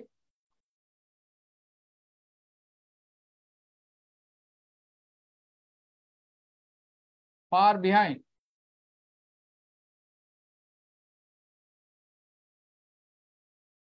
দেখো, if winter comes এটা হচ্ছে subordinate clause, can spring be far behind এটা হচ্ছে প্রিন্সিপাল ক্লজ। তাহলে একটা সাবঅর্ডিনেট ক্লজ, একটা প্রিন্সিপাল ক্লজ আর এক বা একাধিক সাবঅর্ডিনেট ক্লজ এই বাক্য থেকে, সেই বাক্যটার নাম হচ্ছে কমপ্লেক্স সেন্টেন্স। তাহলে তাহলে ইফ একটা সাবঅর্ডিনেট ক্লজ, ক্লজ মার্কার, হ্যাঁ। তাহলে ইফ উইন্টার কামস এটা subordinate clause, can spring be far behind এটা প্রিন্সিপাল ক্লজ। তাহলে প্রিন্সিপাল ক্লজের আগে যদি সাবঅর্ডিনেট ক্লজটা চলে আসে, তাহলে সাবঅর্ডিনেট ক্লজটা লেখার পর একটা কমা দিতে হয়, দিয়ে তারপরে প্রিন্সিপাল ক্লজটা লিখলাম। আবার বাক্যের শেষে প্রশ্নবোধক চিহ্ন দিলাম, কারণটা কি? এই কমপ্লেক্স সেন্টেন্সটা এটা একটা প্রশ্নবোধক। ইফ উইন্টার কামস, হ্যাঁ, can spring be far behind, can spring be far behind এটা একটা প্রশ্ন। তাহলে যেহেতু এই কমপ্লেক্স সেন্টেন্সটা প্রশ্নবোধক, এই কারণে বাক্যের শেষে প্রশ্নবোধক চিহ্ন দিয়েছে। হ্যাঁ, তো অতএব ইনভার্টেড কমাটা এখানে শুরু হয়েছে, এখানে প্রশ্নবোধক চিহ্নের পরে ইনভার্টেড কমা শেষ হয়েছে। তাহলে এটা তোমরা সবাই পারো। হ্যাঁ, তাহলে এটা যেহেতু আমরা সবাই পারি, তার মানে এইভাবে আমরা যে গাইডগুলো পড়বো এগুলোর মধ্যে যদি কোটেশন এইভাবে দেওয়া থাকে, আমরা এটা ফলো করব না, কারণ এটা সবাই পারে।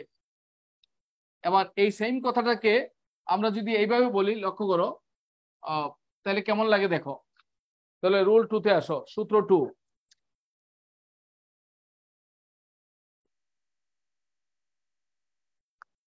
যদি এইভাবে হয়, ইনভার্টেড কমা প্লাস প্রদত্ত সিঙ্গেল সেন্টেন্স, প্রদত্ত সিঙ্গেল সেন্টেন্স প্লাস কমা। তাহলে প্রদত্ত সিঙ্গেল সেন্টেন্সটা যদি অ্যাসার্টিভ হয় অথবা ইম্পারেটিভ হয়, তারপর একটা কমা দিবে। আর যদি প্রদত্ত সিঙ্গেল সেন্টেন্সটা যদি প্রশ্নবোধক হয়, তারপরে একটা প্রশ্নবোধক চিহ্ন দিবে, দেওয়ার পরে ইনভার্টেড কমা দিবে। তারপরে কি করবে? তারপরে আরবি, তারপর হচ্ছে আরবি প্লাস যে নাউনটা পরীক্ষা আসছে, মানে যিনি কথাটা বলেছেন, সেট প্লাস ফুল স্টপ। হ্যাঁ, এটা নাউন হইতে পারে অথবা প্রনাউন হইতে পারে, এটা নাউন হইতে পারে অথবা এটা প্রনাউন হইতে পারে। হ্যাঁ, তাহলে লক্ষ্য করো, আগের কথাটাকে যদি আমরা এইভাবে লিখি, যেমন ব্রিভিটি, brevity is the soul of wit। তাহলে ইনভার্টেড কমা দিয়ে brevity is the soul of wit, এটা একটা সিঙ্গেল সেন্টেন্স এবং এটা একটা কি অ্যাসার্টিভ সেন্টেন্স, সিম্পল সেন্টেন্স আবার অ্যাসার্টিভ। অতএব কি করবো? লাস্টে কমা দিব, কমা দিয়ে তারপরে ইনভার্টেড কমা দিব, দিয়ে তারপরে লিখবো কি, সেইট, মনে করো উইলিয়াম শেক্সপিয়ার অথবা শেক্সপিয়ার।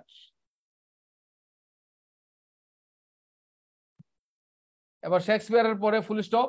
এবার যদি শেক্সপিয়ারের পরে তুমি কোনো অ্যাপোজিটিভ নিতে চাও, শেক্সপিয়ার, হ্যাঁ, দিয়ে কমা দিয়ে লিখতে পারো, হ্যাঁ, কি, one of the greatest playwrights in the, হ্যাঁ, in English literature, in the history of English literature. ওইভাবে তুমি একটা অ্যাপোজিটিভ যোগ করতে পারো। হ্যাঁ, তাহলে এটাকে এইভাবে দিলাম। এবার যদি আমরা আমরা পিবি শেলির বাক্যটাকে নেই, লক্ষ্য করো,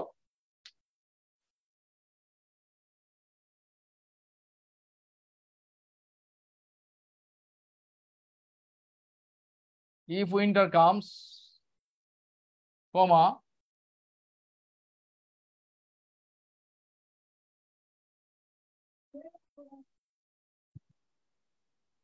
can spring be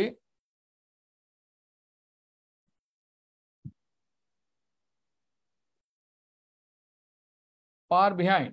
তাহলে if winter comes, can spring be far behind, এটা একটা কমপ্লেক্স সেন্টেন্স কিন্তু একটা সিঙ্গেল সেন্টেন্স।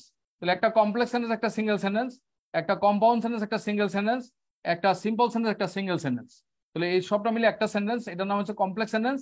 আর যেহেতু এই বাক্যের পরে একটা প্রশ্নবোধক চিহ্ন হবে, প্রশ্নবোধক চিহ্ন হবে, তাহলে কমা হবে না। প্রশ্নবোধক চিহ্ন হলে বাক্য যদি প্রশ্নবোধক হয় তাহলে কমার পরিবর্তে প্রশ্নবোধক চিহ্ন দিয়ে আমরা কি করব, ইনভার্টেড কমা দিব, দিয়ে তারপর কি যিনি বলেছেন, সেইট, মনে করো পিবি শেলি, পিবি শেলি। এখন তুমি কমা দিয়ে আর একটু লিখতে পারো, হ্যাঁ, PB Shelley the poet of, মনে করো দ্য পয়েট অফ স্কাইলার্ক।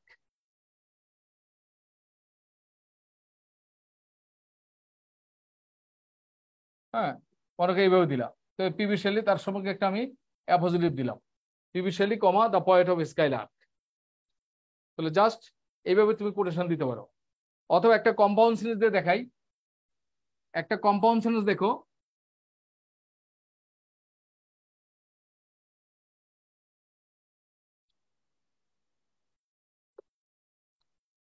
একটা কম্পাউন্ড সেন্টেন্স দেখো, যেমন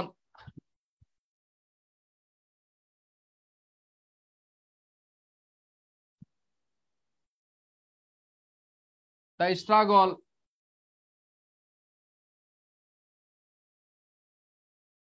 this time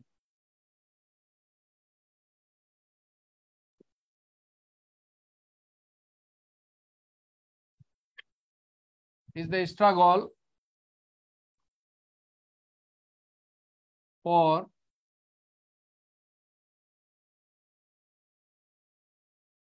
emancipation. The struggle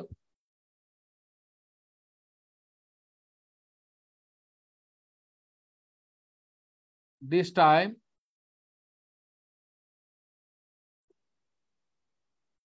is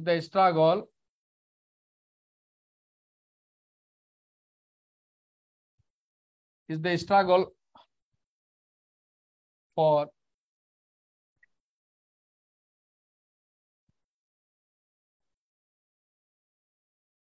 independence. এখন আমি কি করব, কমা দেব। তাহলে এটা একটা কম্পাউন্ড সেন্টেন্স, কিন্তু এই বাক্যটা অ্যাসার্টিভ। কম্পাউন্ড সেন্টেন্সে কমপক্ষে দুইটা মেইন ক্লজ থাকবে। The struggle this time is the struggle for emancipation, এটা একটা main clause. The struggle this time is the struggle for independence, এটা একটা মেইন ক্লজ। তাহলে সবটা মিলে একটা অ্যাসার্টিভ সেন্টেন্স। অতএব ইনভার্টেড কমা দিয়ে শুরু করছি, এবার শেষ করার সময় ফুল স্টপ না দিয়ে একটা কমা দিলাম। কমা দিয়ে এটা কি করব, ইনভার্টেড কমা দিব। কমার পরে ইনভার্টেড কমা দিয়ে লিখবো আবার যিনি বলেছেন। তাহলে মনে করো বঙ্গবন্ধু বলেছেন, তাই না? তাহলে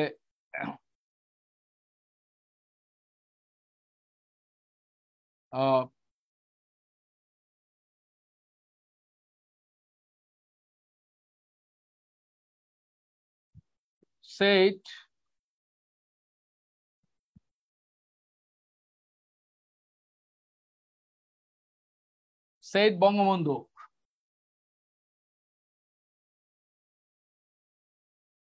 in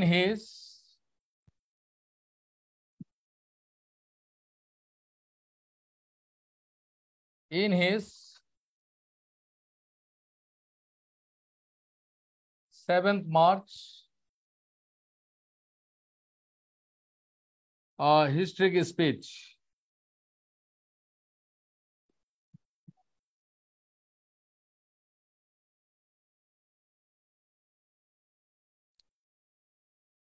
Said Bangabandhu in his 7th March historic speech.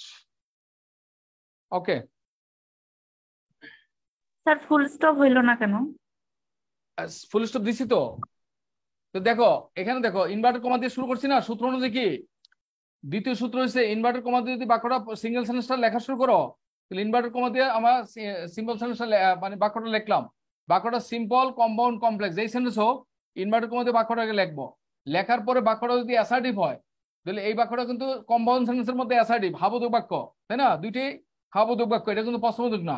তাহলে ইনভার্টেড কমা দিয়ে বাক্যটা লিখলাম, লেখার পরে এই কমা দিলাম। যেহেতু এটা বাক্যটা অ্যাসার্টিভ, তাহলে কি করবো, কমা, কমার পরে ইনভার্টেড কমা, তারপরে যিনি বলেছেন ভার, তারপরে যিনি বলেছেন বঙ্গবন্ধু, তারপরে অতিরিক্ত কথাটা উল্লেখ করলাম। হ্যাঁ, সেইডের অ্যাসটা স্মল হবে, সেইডের অ্যাসটা স্মল হবে, সেইডের অ্যাসটা স্মল হবে, প্রপার নাউনটা শুধু ক্যাপিটাল হবে। said, asked, যেটি হোক এটা স্মল হবে। হ্যাঁ, তাহলে আমরা কি সিঙ্গেল সেন্টেন্স কোটেশনটা 2টা পয়েন্ট পেয়েছি তো নাকি? তাহলে এই দ্বিতীয় সূত্রটা তুমি অ্যাপ্লাই করতে পারো। এবার আসো তৃতীয় সূত্রটা দেখো। দ্বিতীয় সূত্রটা তুমি অ্যাপ্লাই করবে, প্রথম সূত্রটা না। তাহলে কোটেশন দেওয়ার সময় দ্বিতীয় সূত্রটা অ্যাপ্লাই করবে। সিঙ্গেল সেন্টেন্সের ক্ষেত্রে অবশ্যই দ্বিতীয় সূত্রটা অ্যাপ্লাই করবে, প্রথম সূত্র না।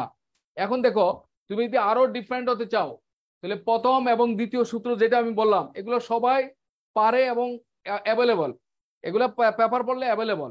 বাট আমি এখন যেটা বলছি সেটা দেখো তুমি জানতা কিনা। তৃতীয় সূত্র দেখো, সিঙ্গেল সেন্টেন্স কোড করার জন্য তৃতীয় সূত্র এটা তোমরা জানতা কিনা দেখো, তাহলে তুমি বুঝবা তোমার কোনটা করা উচিত। তো দেখো ইনভার্টেড কমা প্লাস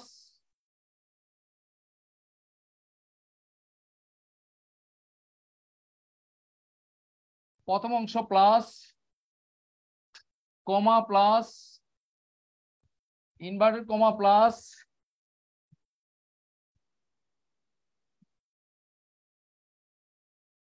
আরবি প্লাস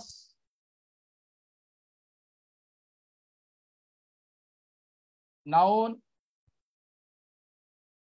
প্লাস আরবি প্লাস নাউন প্লাস কমা প্লাস ইনভার্টেড কমা প্লাস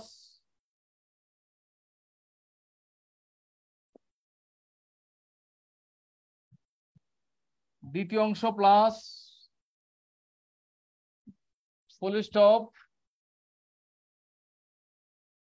অথবা প্রশ্নবোধক চিহ্ন প্লাস ইনভার্টেড কমা। লক্ষ্য করো তাহলে ইনভার্টেড কমার ভেতরের বাক্যটা যদি সিম্পল সেন্টেন্স হয় তাহলে আমরা তৃতীয় সূত্র অনুযায়ী কি করব, ইনভার্টেড কমা দিব, দিয়ে প্রথম অংশটা হচ্ছে কি, বাক্যটা যদি সিম্পল সেন্টেন্স হয় তাহলে প্রথম অংশ মানে সাবজেক্ট, বাক্যটা যদি সিম্পল সেন্টেন্স হয় তাহলে প্রথম অংশটা হবে সাবজেক্ট। আর বাক্য যদি কম্পাউন্ড অথবা কমপ্লেক্স হয়, তাহলে প্রথম অংশে প্রথম ক্লজটা বসবে, ঠিক আছে। আর সিম্পল সেন্টেন্স হলে প্রথম অংশ সাবজেক্টটা বসবে, তারপরে একটা কমা দেব, তারপরে একটা কমা, তারপরে ইনভার্টেড কমা, তারপরে রিপোর্টিং ভার্ব সেইড অথবা যে কিছু একটা, তারপরে যিনি বলেছেন তার নাম, তারপরে হচ্ছে কমা, তারপরে একটা কমা, তারপরে ইনভার্টেড কমা দিয়ে দ্বিতীয় অংশটা এখানে লিখবো। দ্বিতীয় অংশটা লেখার পরে যদি প্রথম অংশ আর দ্বিতীয় অংশ মিলে যদি বাক্যটা অ্যাসার্টিভ হয়, প্রথম অংশ আর দ্বিতীয় অংশ মিলে যদি বাক্যটা অ্যাসার্টিভ হয় তাহলে আমরা কি করব, দ্বিতীয় অংশের পরে ফুল স্টপ দিব। আর প্রথম অংশ দ্বিতীয় অংশ মিলে যদি বাক্যটা প্রশ্নবোধক হয় তাহলে দ্বিতীয় অংশের পরে প্রশ্নবোধক চিহ্ন দেব, দিয়ে আমরা ইনভার্টেড কমা দেব, ঠিক আছে। তাহলে দেখো আমরা প্রথম যে বাক্যটা দিয়েছিলাম শেক্সপিয়ারের সেটা দেখো, সেই অনুযায়ী আমরা এটা অনুযায়ী করি। প্রথমে দিলাম ইনভার্টেড কমা, দিয়ে দিলাম ব্রিভিটি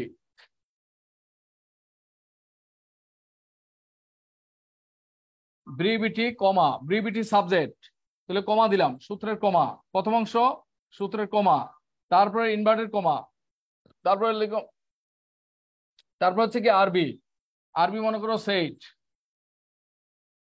এরপরে যিনি বলেছেন মনে করো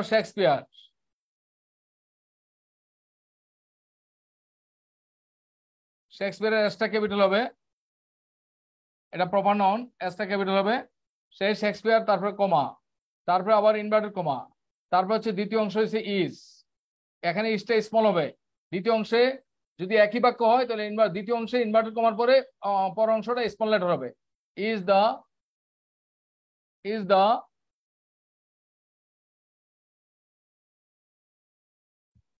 সোল অফ উইট, তাহলে প্রথম অংশ আর দ্বিতীয় অংশ মিলে যেহেতু অ্যাসার্টিভ তাহলে এখানে হবে ফুল স্টপ, তারপরে হবে ইনভার্টেড কমা।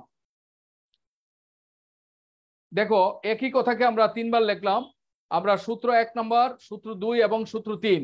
তাহলে এই বাক্যটা 3 নম্বর সূত্রে কেমন হয়েছে, 2 নম্বর সূত্রটা কেমন হয়েছে, 3 নম্বর সূত্রে আমরা কিভাবে 1 নম্বর সূত্রে কিভাবে উপস্থাপন করলাম তোমরা দেখো তো। Brevity is the soul of wit, এই কথাটাকে আমরা 1 নম্বর সূত্রে যেভাবে উপস্থাপন করেছি কিংবা 2 নম্বর সূত্রে যেভাবে উপস্থাপন করেছি, 3 নম্বর সূত্রে কি এটা একরকম ভাবে আছে নাকি একটু ভিন্ন আছে, নাকি একটু একটু একটু নতুনত্ব আছে কিনা সেটা দেখো।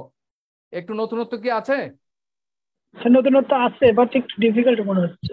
হ্যাঁ, এটা ডিফিকাল্ট বলে তো তুমি বেশি নাম্বার পাবা, তাই না? তুমি এটাতে যেতে পারলেই বেশি নাম্বার ইনভার্টেড পাবা। কমার হ্যাঁ স্যার, ইনভার্টেড কমার পরে তো ওই যে ক্যাপিটাল লেটার হবে স্যার, এটা কি হবে না ওই যে হ্যাঁ, ইফের না ক্ষেত্রে? এটা হচ্ছে ইনভার্টেড কমার পরে যদি বাক্যটা সিম্পল সেন্টেন্স হয় তাহলে প্রথম ইনভার্টেড কমার পরে ক্যাপিটাল লেটার হবে, আর যদি বাক্য যদি একই বাক্য হয় তাহলে দ্বিতীয় ইনভার্টেড কমার পরে স্মল লেটার হবে। জি স্যার। স্যার ওই যে ইনভার্টেড কমা দিয়ে প্রথম অংশ যদি সিম্পল সেন্টেন্স হয় সাবজেক্ট, প্রথম অংশ সাবজেক্ট, আর যদি বাক্য কম্পাউন্ড অথবা কমপ্লেক্স হয় তাহলে প্রথম অংশে প্রথম ক্লজ, তারপরে কমা, তারপরে ইনভার্টেড কমা, তারপরে রিপিটিং ভার্ব, তারপরে যিনি বলেছেন তার নাম, তারপরে কমা দিয়ে ইনভার্টেড কমার পরে দ্বিতীয় অংশ। এবার প্রথম অংশের প্রথম লেটারটা ক্যাপিটাল হবে, কিন্তু দ্বিতীয় অংশের যদি একই বাক্য হয় দ্বিতীয় অংশের ফার্স্ট লেটার স্মল লেটার হবে। যেহেতু এই প্রথম অংশ আর দ্বিতীয় অংশ মিলে যদি একই বাক্য, অতএব দ্বিতীয় অংশে ইনভার্টেড কমার পরে স্মল লেটার হবে। আর প্রথম অংশ দ্বিতীয় অংশ মিলে যদি অ্যাসার্টিভ হয় বা ইম্পারেটিভ হয় তাহলে ফুল স্টপ হবে। আর প্রথম অংশ দ্বিতীয় অংশ মিলে যদি প্রশ্নবোধক হয় তাহলে প্রশ্নবোধক চিহ্ন হবে, তারপরে ইনভার্টেড কমা হবে। ঠিক আছে, আমরা আরেকটা বাক্য দেখাই। স্যার আমরা আসলে যখন স্যার কোনো রচনা লিখি প্রথমে যখন কোটেশনটা দিই, সেই প্রথম কোটেশনটা কি স্যার এইভাবে দেওয়া যাবে? 100%। এটা দিলে তো তুমি দৃষ্টি আকর্ষণ করতে পারবা। মনে করো তুমি কোটেশন দিয়ে যখন কোনো রচনা লেখবা, ঠিক আছে, তুমি এই কোটেশনটা তো তুমি কি করবে, সবাইকে এইভাবে কোটেশন দিতে পারবে? তুমি যখন একজন বক্তার বক্তব্যকে উপস্থাপন করবা, দেখুন একটা কবিতা না, একজন বক্তার একজন বক্তব্য, ঠিক আছে, যেমন বিশ্ব আবহাওয়া সংস্থা, ঠিক আছে, হ্যাঁ, মেট্রোলজিক্যাল অর্গানাইজেশনের মনে করো প্রধান একটা কথা বলেছেন, তো তাকে কোট করতেছো, তো তার কথাটা কোট করতে যা তুমি চাইলে প্রথম সূত্র অ্যাপ্লাই করতে পারো, দ্বিতীয় সূত্র পারো, এটাও পারবা, তিনটেই কারেক্ট।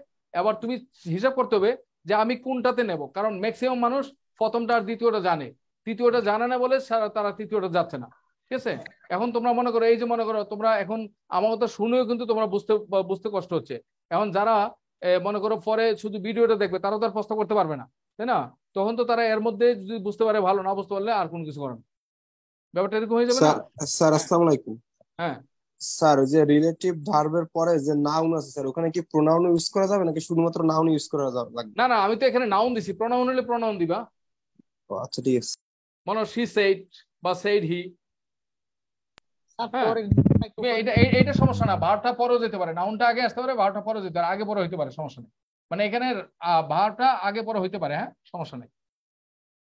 মানে রিপোর্টিং ভার্বটা নাউনটা আগে পরে অবস্থায় আগে অবস্থায়, ঠিক আছে, এটা কোনো সমস্যা না। বাট এইটা ফলো করতে হবে, এটা চেঞ্জ করা যাবে না। যেমন আরেকটা এক্সাম্পল দেখো, আমরা আরেকটা এক্সাম্পল দেই কমপ্লেক্স সেন্টেন্স দিয়ে একটা এক্সাম্পল দেই। যেমন মনে করো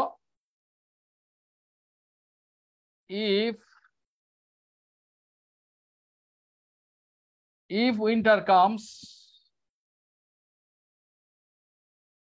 তাহলে দেখো এটা হচ্ছে প্রথম অংশ সাবঅর্ডিনেট ক্লজ, তাহলে কমা দিলাম, এবার ইনভার্টেড কমা দিলাম, দিয়ে যিনি বলেছেন সেইট, মনে করো পিবি শেলি,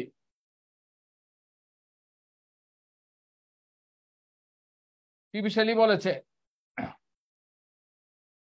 পিবি শেলি লিখলাম, লেখার পরে কমা দেব, কমা দেওয়ার পর ইনভার্টেড কমা দেব, ইনভার্টেড কমা দিয়ে দ্বিতীয় অংশের মধ্যে দেখো if winter comes can spring, if এই অংশ আর এটা যদি একই বাক্য, তাহলে এটা যদি একই বাক্য তাহলে দ্বিতীয় অংশে ইনভার্ট কমার পরে স্মল লেটার হবে, ক্যানটা ক্যাপিটাল হবে না।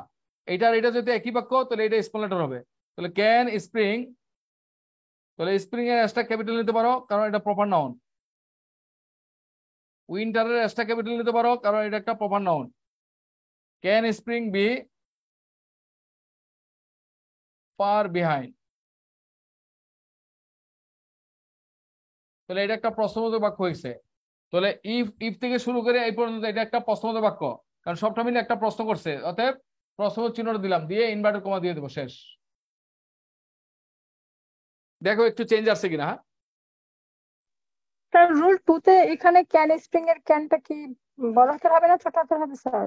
বুঝি নাই স্যার রুল 2 তে ইফ উইন্টার কামস, হ্যাঁ can spring be far behind, এখানে কি বলছো, ক্যানটা স্মল হবে না ক্যাপিটাল হবে? হ্যাঁ জি স্যার, রুল 2 তে ক্যানটা স্মল হবে, কারণ ইফ উইন্টার কামস, এটা তো বাক্য শেষ হয় না, এটা তো একটা অংশ মাত্র, তাহলে if winter comes can spring be far behind, এই সবটা মিলে তো একটা কমপ্লেক্স সেন্টেন্স, একটা সেন্টেন্স। তাহলে একটা সেন্টেন্স হওয়ার কারণে তাহলে এটা কইছে এই প্রথম ইনভার্টেড কমার পরে ক্যাপিটাল লেটার হয়েছে, দ্বিতীয় ইনভার্টেড কমার পরে স্মল লেটার হয়ে যাবে। স্যার কারণ দুইটা একই আলাদা বাক্য, আলাদা বাক্য দিয়ে এই একটু অংশ পড়াই আর এই দিলে অংশ হবে। মিলে তো একই বাক্য। যদি ভিন্ন বাক্য হইতো, ভিন্ন বাক্য হইলে এটা ক্যাপিটাল হতো। এইটা যদি একটা নতুন বাক্য হতো, এটা একটা বাক্য, এটা যদি একটা আলাদা বাক্য হতো তাহলে এটা ক্যাপিটাল হতো। কারণ এটা বাক্য, এটা তো বাক্য হয় নাই, এটা তো একটা বাক্যের একটা অংশ। ইফ উইন্টার কামস এটা একটা সাবঅর্ডিনেট ক্লজ, এটা বাক্য না, এটা একটা ক্লজ। স্যার স্যার একটু কম্পাউন্ড সেন্টেন্স দেখান তো। হ্যাঁ, তো লেখো কম্পাউন্ড সেন্টেন্স দিয়ে লেখো।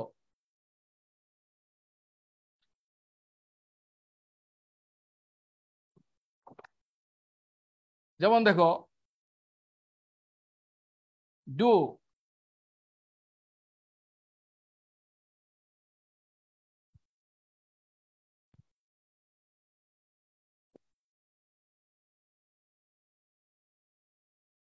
said his teacher,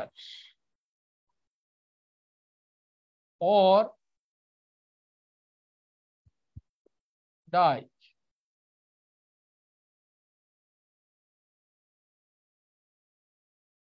ঠিক আছে, তাহলে ডু অর ডাই আমি এই কথাটাকে ভেঙে এইভাবে লিখে দিলাম।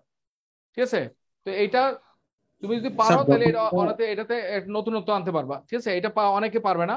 তো এটা হচ্ছে ইংলিশ, যারা ইংলিশ স্টুডেন্ট, যারা লিটারেচার পড়ছে, তারা বিভিন্ন কবি সাহিত্য পড়ছে, তাহলে এগুলো তো তারা দেখতে পায়, তারা পাবে। ঠিক আছে, পেপারে তুমি ইন্টারন্যাশনাল পেপার পড়লে, তুমি নিউ ইয়র্ক টাইমস বা এটা পড়লে তো ওইগুলোর মধ্যে দেখতে পারবে, এগুলো হ্যাঁ অ্যাভেলেবল দেখতে পারবা। কিন্তু বাংলাদেশের পত্রিকা কম দেখতে পারবা। কিন্তু তুমি ওই যে নিউ ইয়র্ক টাইমস, ইকোনমিস্ট অথবা ইংলিশ লিটারেচার, হ্যাঁ নোবেল, এগুলো তো পড়লে দেখবে এগুলোর মধ্যে দেখতে এগুলো অ্যাভেলেবল আছে। হ্যাঁ, কঠিন স্যার।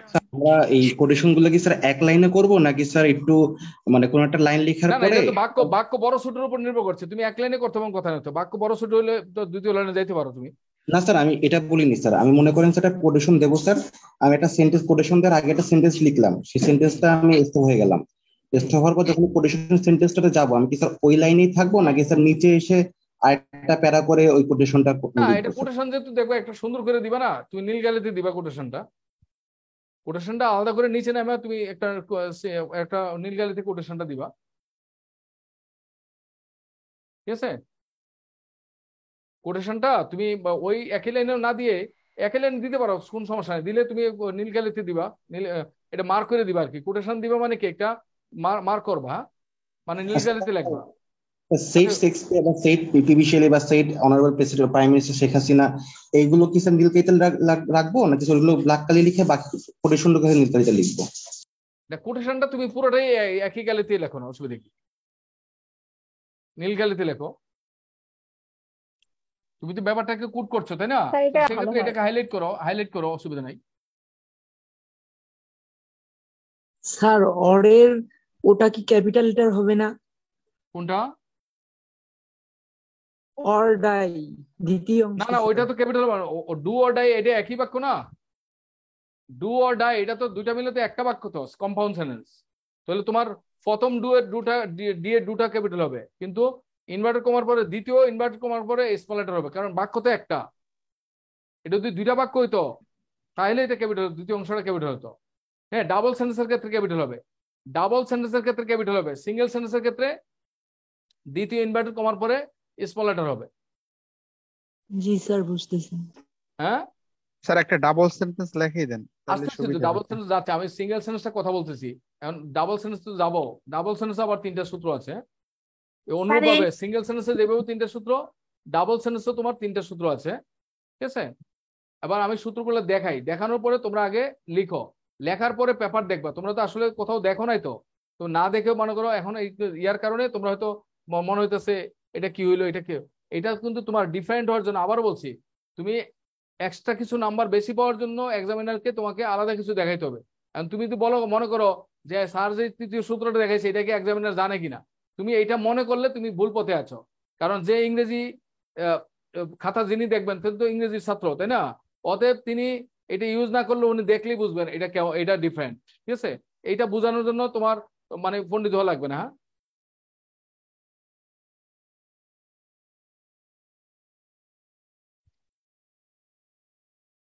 এবার ডাবল সেন্টেন্স কোড করার নিয়ম। How to code double sentence, লেখো হাউ টু কোড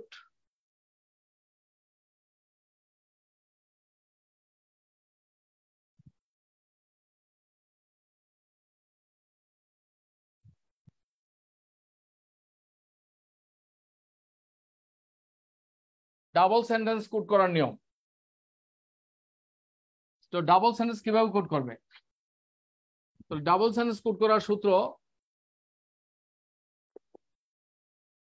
আমি কি 1 নম্বরটা দিব নাকি আমি 2 নম্বরটা দিই নাকি? কারণ 1 নম্বরটা আমি বলছি ইউজ করা লাগবে না, 2 নম্বরটা দেবো নাকি? স্যার দুটো এক নাম্বার তো আচ্ছা, স্যার, 1 এক নম্বর নাম্বার দিয়ে তো লেখো, আগেরটার মতো। 1 নম্বর 2 নম্বর সবে লেখো। ডাবল সেন্টেন্স কোড করার সূত্র 1 হচ্ছে, প্রথমে তুমি যিনি বলেছেন নাউন অথবা প্রোনাউন যে বলেছে, তারপর হচ্ছে আরবি রিপোর্টিং ভার, তারপরে কমা, তারপর হচ্ছে ইনভার্টেড কমা, তারপর হচ্ছে প্রথম বাক্য, প্রথম বাক্যর পরে, তাহলে প্রথম বাক্য যদি অ্যাসার্টিভ হয় বা ইম্পারেটিভ হয় তাহলে ফুল স্টপ, আর প্রথম বাক্য যদি প্রশ্নবোধক হয় তাহলে প্রশ্নবোধক চিহ্ন, তারপর হচ্ছে প্লাস দ্বিতীয় বাক্য, মানে ডাবল সেন্টেন্স যেহেতু, তাহলে প্রথম বাক্য লেখার পরে প্রথম বাক্য যদি অ্যাসার্টিভ হয় ফুল স্টপ অথবা প্রশ্নবোধক চিহ্ন, প্রশ্নবোধক হলে প্রশ্নবোধক চিহ্ন দেওয়ার পর আবার দ্বিতীয় বাক্য, ঠিক আছে? দ্বিতীয় বাক্য যদি অ্যাসার্টিভ হয় তাহলে ফুল স্টপ, আর প্রশ্নবোধক হলে প্রশ্নবোধক চিহ্ন, ঠিক আছে? এইভাবে যদি আরো বাক্য থাকে, তৃতীয় বাক্য, মনে করো আরো একটা বাক্য আছে তৃতীয় বাক্য, তো তৃতীয় বাক্য দিবা, দেওয়ার পর যদি তৃতীয় বাক্য অ্যাসার্টিভ হয় তাহলে ফুল স্টপ, যদি প্রশ্নবোধক হয় তাহলে প্রশ্নবোধক চিহ্ন দিবা, দেওয়ার পর ইনভার্টেড কমা দিবা, শেষ। এটা সবাই পারো। তাহলে সেক্ষেত্রে প্রত্যেকটা বাক্যের শুরুতে ফার্স্ট লেটার ক্যাপিটাল হবে, কারণ বাক্য শেষ হলে ফুল স্টপ অথবা প্রশ্নবোধক চিহ্ন, তাহলে ফুল স্টপ অথবা প্রশ্নবোধক চিহ্নের পরে আবার নতুন বাক্য বসে, নতুন বাক্যের ফার্স্ট লেটারটা ক্যাপিটাল হবে, নতুন বাক্যের ফার্স্ট লেটার ক্যাপিটাল হবে। স্ট্রাকচারটা ফলো করো। তাহলে দেখো, আমি একটা এক্সাম্পল দিই, লেখা হয়েছে তো নাকি মুছবো? জি স্যার, লেখা হয়েছে। তাহলে স্ট্রাকচার দেখো, যেমন দেখো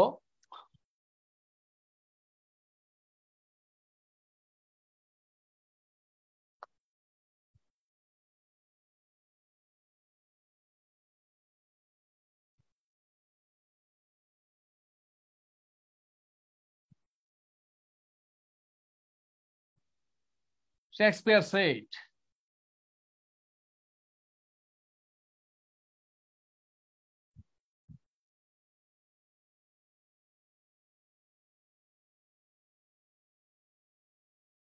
love is blind. তো লাভ ইজ ব্লাইন্ড এটা একটা বাক্য, তাহলে এই বাক্যটা কি? Simple sentence. তাহলে বাক্যটা হাবোধক, তারপরে ফুল স্টপ, এরপর কি? আবার মনে করো দ্বিতীয় বাক্য শুরু করলাম, lovers, lovers do not see. Sir দ্বিতীয় বাক্যে লাভার্স কে এল কি বড় হাতের হবে? হ্যাঁ হ্যাঁ, ফুল স্টপের পরে, এটা তো তোমার গতকাল ক্লাসে ছিল না, যে কোনো বাক্যের ফার্স্ট লেটার ক্যাপিটাল হবে, গতকাল কি বলেছি? তাহলে বাক্য শেষ হয়েছিল কি, এটা একটা বাক্য না, ফুল স্টপের পরে তো আবার নতুন বাক্য শুরু হবে, ফুল স্টপ অথবা প্রশ্নবোধক চিহ্নের পরে তো আবার নতুন বাক্য শুরু হবে, তাই না? তো যে কোনো বাক্যের ফার্স্ট লেটার ক্যাপিটাল হবে, যে কোনো নতুন বাক্যের ফার্স্ট লেটার ক্যাপিটাল হবে, আর প্রপার নাউন বাক্যের যেখানে বসো সেটা ক্যাপিটাল হবে। এগুলো তো গতকাল বলেছি, মুখস্থ করতে হবে তো। Do not see the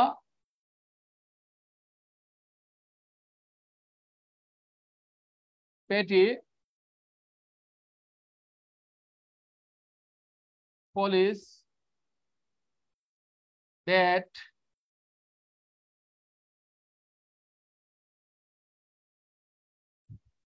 themselves commit full stop প্রশ্ন ইনভার্টেড কমা। তো দেখো লাভ ইজ ব্লাইন্ড এটা একটা বাক্য, lovers do not see the petty follies that themselves commit, এটা আরেকটা বাক্য। তাহলে এখানে দুইটা ভিন্ন বাক্য, তাহলে তার মানে কি ইনভার্টেড কমার ভিতরে দুইটা বাক্য, তার মানে এটা ডাবল সেন্টেন্স, তাই না? তাহলে ডাবল সেন্টেন্সকে কোড করার প্রথম সূত্র কি, যিনি বলেছেন তার ওনার নাম, তারপরে বারটা, তারপরে কমা দিয়ে কমা, তারপরে ইনভার্টেড কমার ভেতরে ডাবল সেন্টেন্সটা লিখবো। লেখার পর বাক্য যদি অ্যাসার্টিভ হয় বা ইম্পারেটিভ হয় তাহলে ফুল স্টপ দেবো, আর প্রশ্নবোধক হলে প্রশ্ন চিহ্ন দেবো। হ্যাঁ, এতটুকু। হ্যাঁ, ঠিক আছে। যেমন she said,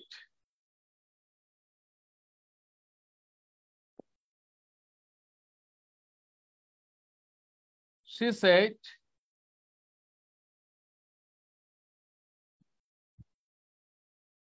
do you know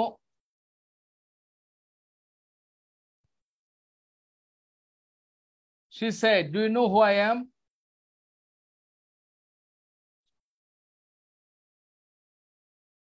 I am the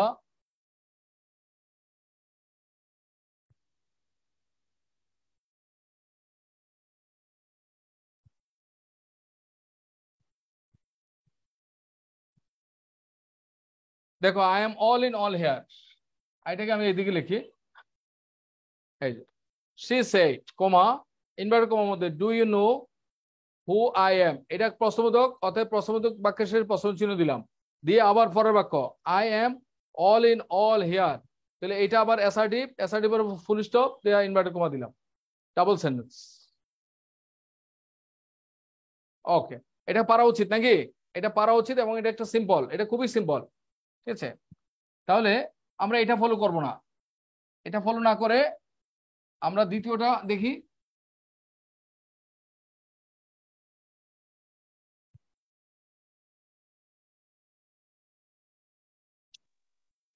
দ্বিতীয় সূত্র লেখো।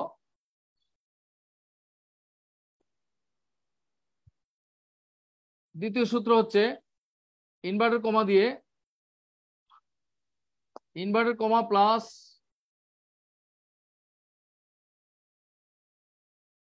প্রথম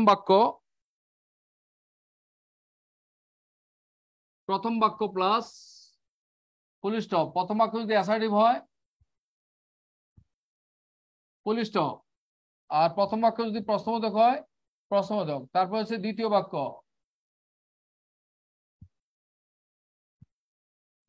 যদি অ্যাসার্টিভ হয় ফুল স্টপ, প্রশ্নবোধক হলে প্রশ্নবোধক, তৃতীয় বাক্য যদি অ্যাসার্টিভ হয় ফুল স্টপ, প্রশ্নবোধক হলে প্রশ্ন চিহ্ন, তারপরে সরি তৃতীয় বাক্যের পরে যদি আরো একটা বাক্য থাকে, মনে করো চতুর্থ বাক্য, আমি সর্বোচ্চ দিয়ে দেখাচ্ছি আর কি, মনে করো চতুর্থ বাক্য আছে,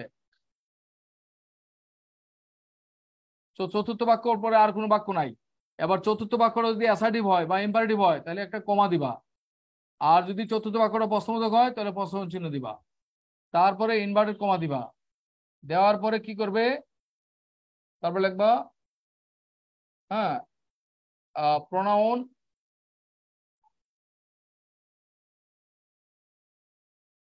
ঠিক আছে, অথবা নাউন প্লাস আরবি প্লাস ফুল স্টপ। তুমি নাউন প্রোনাউন এই আরবি এর পরেও নিতে পারবা, আগেও নিতে পারবো পরেও নিতে পারবো, সমস্যা নাই। তাহলে দ্বিতীয় সূত্র হচ্ছে এটা, আমরা একটা এক্সাম্পল দেই।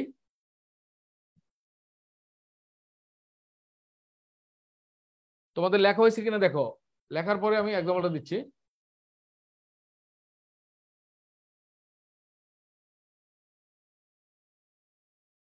লেখা শেষ? জি স্যার। আমি সর্বোচ্চ মানে 4টা বাক্য দিয়ে দেখালাম আর কি, এর বেশি আর লাগবে না। তাহলে দেখো, যেমন আমি যদি বলি ইনভার্টেড কমা দিয়ে দিলাম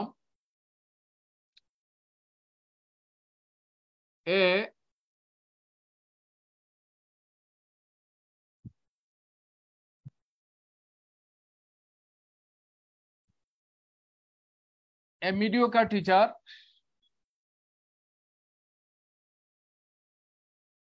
tells full stop, so a mediocre teacher tells, এটা একটা বাক্য, সিম্পল সেন্টেন্স। যেহেতু এই বাক্যটা হাবোধক, তাহলে ফুল স্টপ।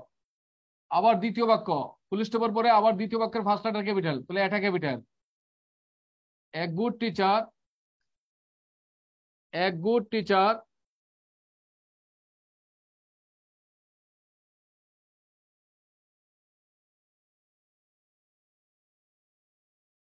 এক্সপ্লেইনস, তাহলে এ গুড টিচার এক্সপ্লেইনস, এটা একটা সিম্বল অ্যাসার্টিভ সেন্টেন্স, অতএব তারপরে ফুল স্টপ। তাহলে ফুল স্টপের পরে আবার ক্যাপিটাল লেটার হবে। A superior teacher, a superior teacher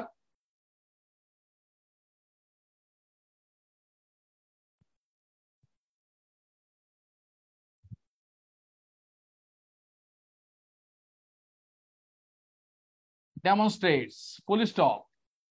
তারপর মনে করো আরো একটা বাক্য আছে, a great teacher, a great, তাহলে শুনুন ফুল স্টপের পরে এ গ্রেট, তাহলে এটা ক্যাপিটাল। এ গ্রেট টিচার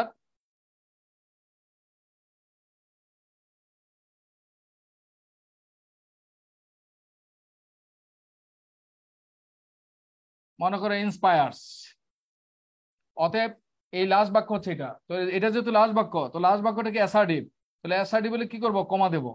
কেন ফুল স্টপ না দিয়ে কমা দেবো, দিয়ে ইনভার্টেড কমা দেবো। ইনভার্টেড কমা দিয়ে যিনি বলেছেন, ঠিক আছে, তাহলে যিনি বলেছেন উইলিয়াম, মনে করো Arthur, William Arthur Ward, William Arthur Ward shed,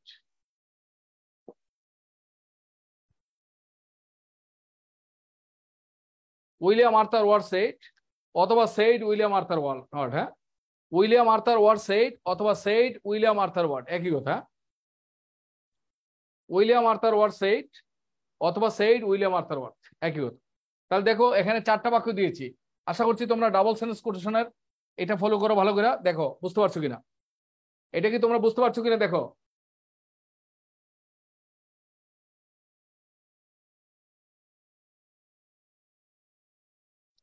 clear কি সবার কাছে, ক্লিয়ার?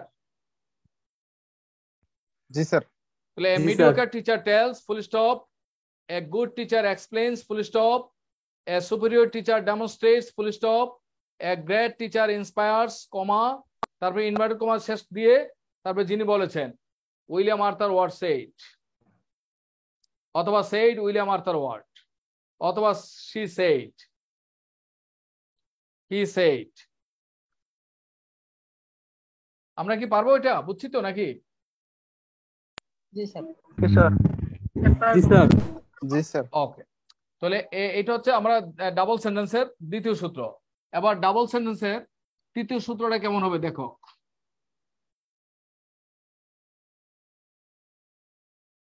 তোমরা রচনা লিখতে তোমাদেরকে অনেক কোটেশন লিখতে বলা হচ্ছে, তাই না? এই কোটেশন গুলা বাজারে যে গাইড থেকে তুমি ফলো করে রচনাটা লিখবা, ঠিক আছে, এই গাইডের হুবহু কোটেশনটাকে হুবহু ফলো না করে তুমি আমার এই সূত্র অনুযায়ী তোমার যেই সূত্রটা তোমাকে ভালো লাগে সেই সূত্র অনুযায়ী একটু সাজা চেঞ্জ করে ফেলবা। তাহলে কি হবে, তোমার ওই যে পরীক্ষা খাতা তোমাদের সবার লেখা একই রকম হবে না। আমাদের তো ম্যাক্সিমাম স্টুডেন্ট এখন কপি পেস্ট করে, ঠিক আছে, তো এখন এই কপি পেস্টটা তোমাকে বেরিয়ে আসতে হবে। যদি কপি পেস্ট করো নাম্বার কিন্তু কমে যাবে।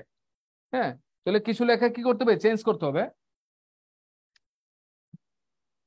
তৃতীয় সূত্র, বাংলা কোটেশন দেওয়ার সময় তো এই নিয়মগুলো একটা করা যাবে না। তৃতীয় সূত্র হচ্ছে ইনভার্টেড কমা দিবা। ইনভার্টেড কমার পরে প্রথম বাক্য লেখার পরে এই ইনভার্টেড কমা দিয়ে প্রথম বাক্য লিখবা। প্রথম বাক্য লেখার পরে প্রথম বাক্যটা কি অ্যাসার্টিভ নাকি ইম্পারেটিভ খেয়াল করো। প্রথম বাক্য যদি অ্যাসার্টিভ হাবোধক হয়, নাবোধক হয় অথবা ইম্পারেটিভ হয় তাহলে তুমি কমা দিবা। কি করবা, কমা দিবা। আর প্রথম বাক্যটা যদি প্রশ্নবোধক হয় তাহলে প্রশ্নবোধক চিহ্ন দিবা। তাহলে প্রথম বাক্য যদি অ্যাসার্টিভ হয় তাহলে কমা, আর প্রথম বাক্য যদি প্রশ্নবোধক হয় তাহলে প্রশ্ন চিহ্ন। তারপরে ইনভার্টেড কমা, ইনভার্টেড কমা দেওয়ার পরে তারপরে কি করবা, আর ভি দিয়ে লিখবা নাউন অথবা প্রোনাউন, নাউন বা প্রোনাউন লেখার পরে দিবা ফুল স্টপ। সিঙ্গেল সেন্টেন্সের পরে ক্ষেত্রে আমরা দিয়েছি কমা, কিন্তু এখানে ডাবল সেন্টেন্সের ক্ষেত্রে হবে ফুল স্টপ। ফুল স্টপের পরে আবার ইনভার্টেড কমা, ইনভার্টেড কমার পরে তুমি আবার দ্বিতীয় বাক্য, দ্বিতীয় বাক্য যদি অ্যাসার্টিভ হয় ফুল স্টপ, প্রশ্নবোধক হলে প্রশ্নবোধক চিহ্ন, এবার তৃতীয় বাক্য থাকলে তৃতীয় বাক্য, তৃতীয় বাক্য যদি অ্যাসার্টিভ হয় ফুল স্টপ, তৃতীয় বাক্য যদি প্রশ্নবোধক হয় প্রশ্নবোধক চিহ্ন, এবার চতুর্থ বাক্য থাকলে চতুর্থ বাক্য, চতুর্থ বাক্য যদি অ্যাসার্টিভ হয় তাহলে ফুল স্টপ, প্রশ্নবোধক হলে প্রশ্নবোধক চিহ্ন, তারপরে ইনভার্টেড কমা। জাস্ট এটা খেয়াল করবে।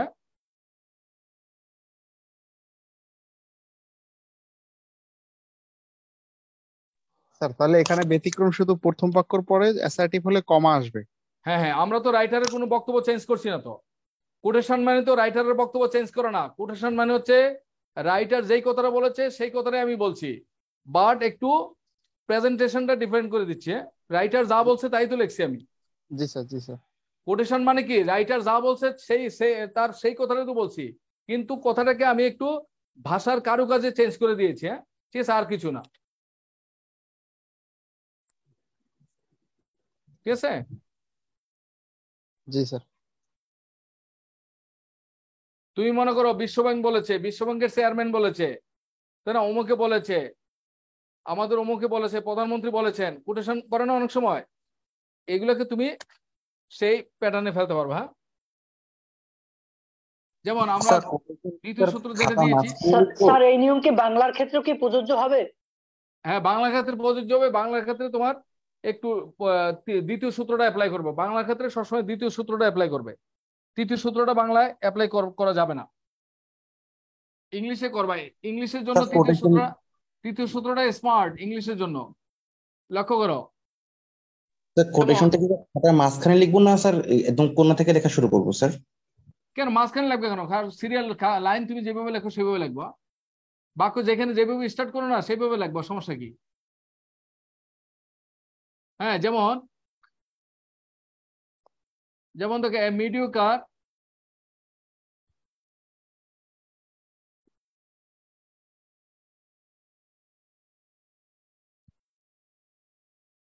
a mediocre teacher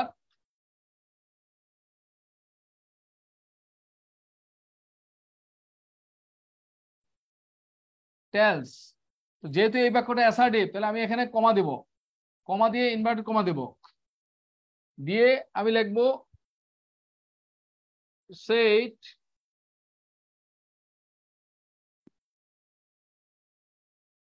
William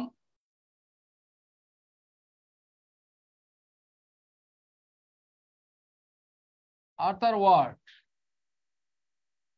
full stop দেব, ফুল স্টপ দিয়ে ইনভার্টেড কমা দেব, দিয়ে তারপরে আবার পরের বাক্য a good teacher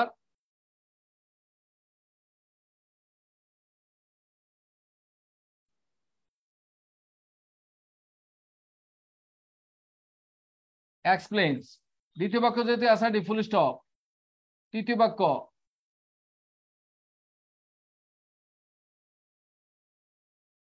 a superior teacher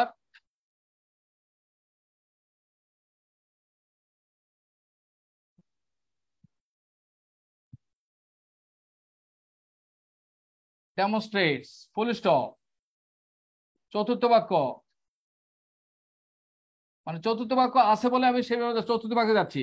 এখন যদি মনে করো দ্বিতীয় বাক্যে শেষ হয়ে যেত তাহলে দ্বিতীয় বাক্যে এখানে আমি ফুল স্টপ দিয়ে ইনভার্ট কমা দিয়ে দিতাম। তাহলে চতুর্থ বাক্য এ গ্রেট টিচার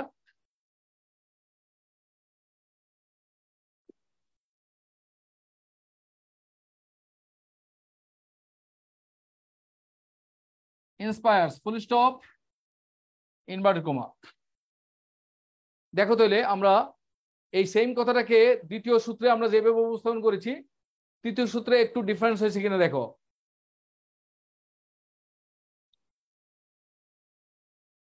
তৃতীয় সূত্রে কি একটু ডিফারেন্ট হয়েছে কিনা দেখো তো। জি স্যার। হ্যাঁ, তাহলে তুমি কি করতে হবে, তাহলে তুমি গদ বাঁধা লেখা লেখলে হবে না, গদ বাঁধা লেখা যাবে না, মানে হুবহু কপি পেস্ট না করে তুমি একটু একটু নতুনত্ব আনার চেষ্টা করো। তুমি বই থেকে গাইড পড়ে যে রচনার মধ্যে তো অনেক কোটেশন পাবা, এই কোটেশন গুলাকে তুমি চিন্তা করবা কোন কোটেশনের মধ্যে ফেলা যায়, এটা কি দ্বিতীয় বা তৃতীয় সূত্রে কোনটার মধ্যে ফেলা যায়, কোনটার মধ্যে ফেললে ভালো লাগে। একই রকম ভাবে বারবার কোট করা যাবে না, একই রকম ভাবে বারবার কোট করা যাবে না। তুমি এক নম্বর সূত্র একবার কোট করছো, পরে দ্বিতীয় সূত্রটা কোট করো, পরে তৃতীয় সূত্রটা ইউজ করো। তাহলে আমি মনে করি প্রথমে তৃতীয় সূত্রটা দিয়া প্রথমে দেখাও, তারপরে দ্বিতীয় সূত্র, তারপরে তৃতীয় সূত্র। হ্যাঁ, ঠিক আছে।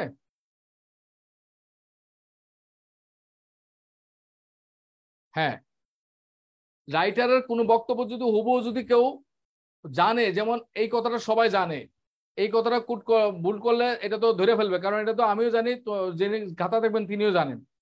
কিন্তু এমন একজনের বক্তব্য বিশ্বব্যাংক বলছে, সেখানে ওই কথাটা বা সংবিধানে বলছে, ওই কথাটা যদি তুমি কুট করো তাহলে হুবহু লিখতে হবে। কুট করার মানে হচ্ছে তুমি হুবহু লিখতে হবে, লিখতে পারলে ভালো, অথবা নিজের ভাষায় বানাই ফেলবা।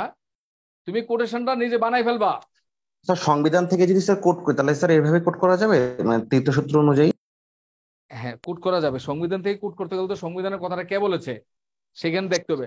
যদি বলে যে ডক্টর কামাল হোসেন বলেছেন, তাহলে তো সেটা সংবিধানের কথাটা, তার সংবিধান তো একটা নিজে একটা ডকুমেন্ট, তাই না, ডকুমেন্টারি, ওইটা তো আর ইয়ে করা যাবে না, ঠিক আছে।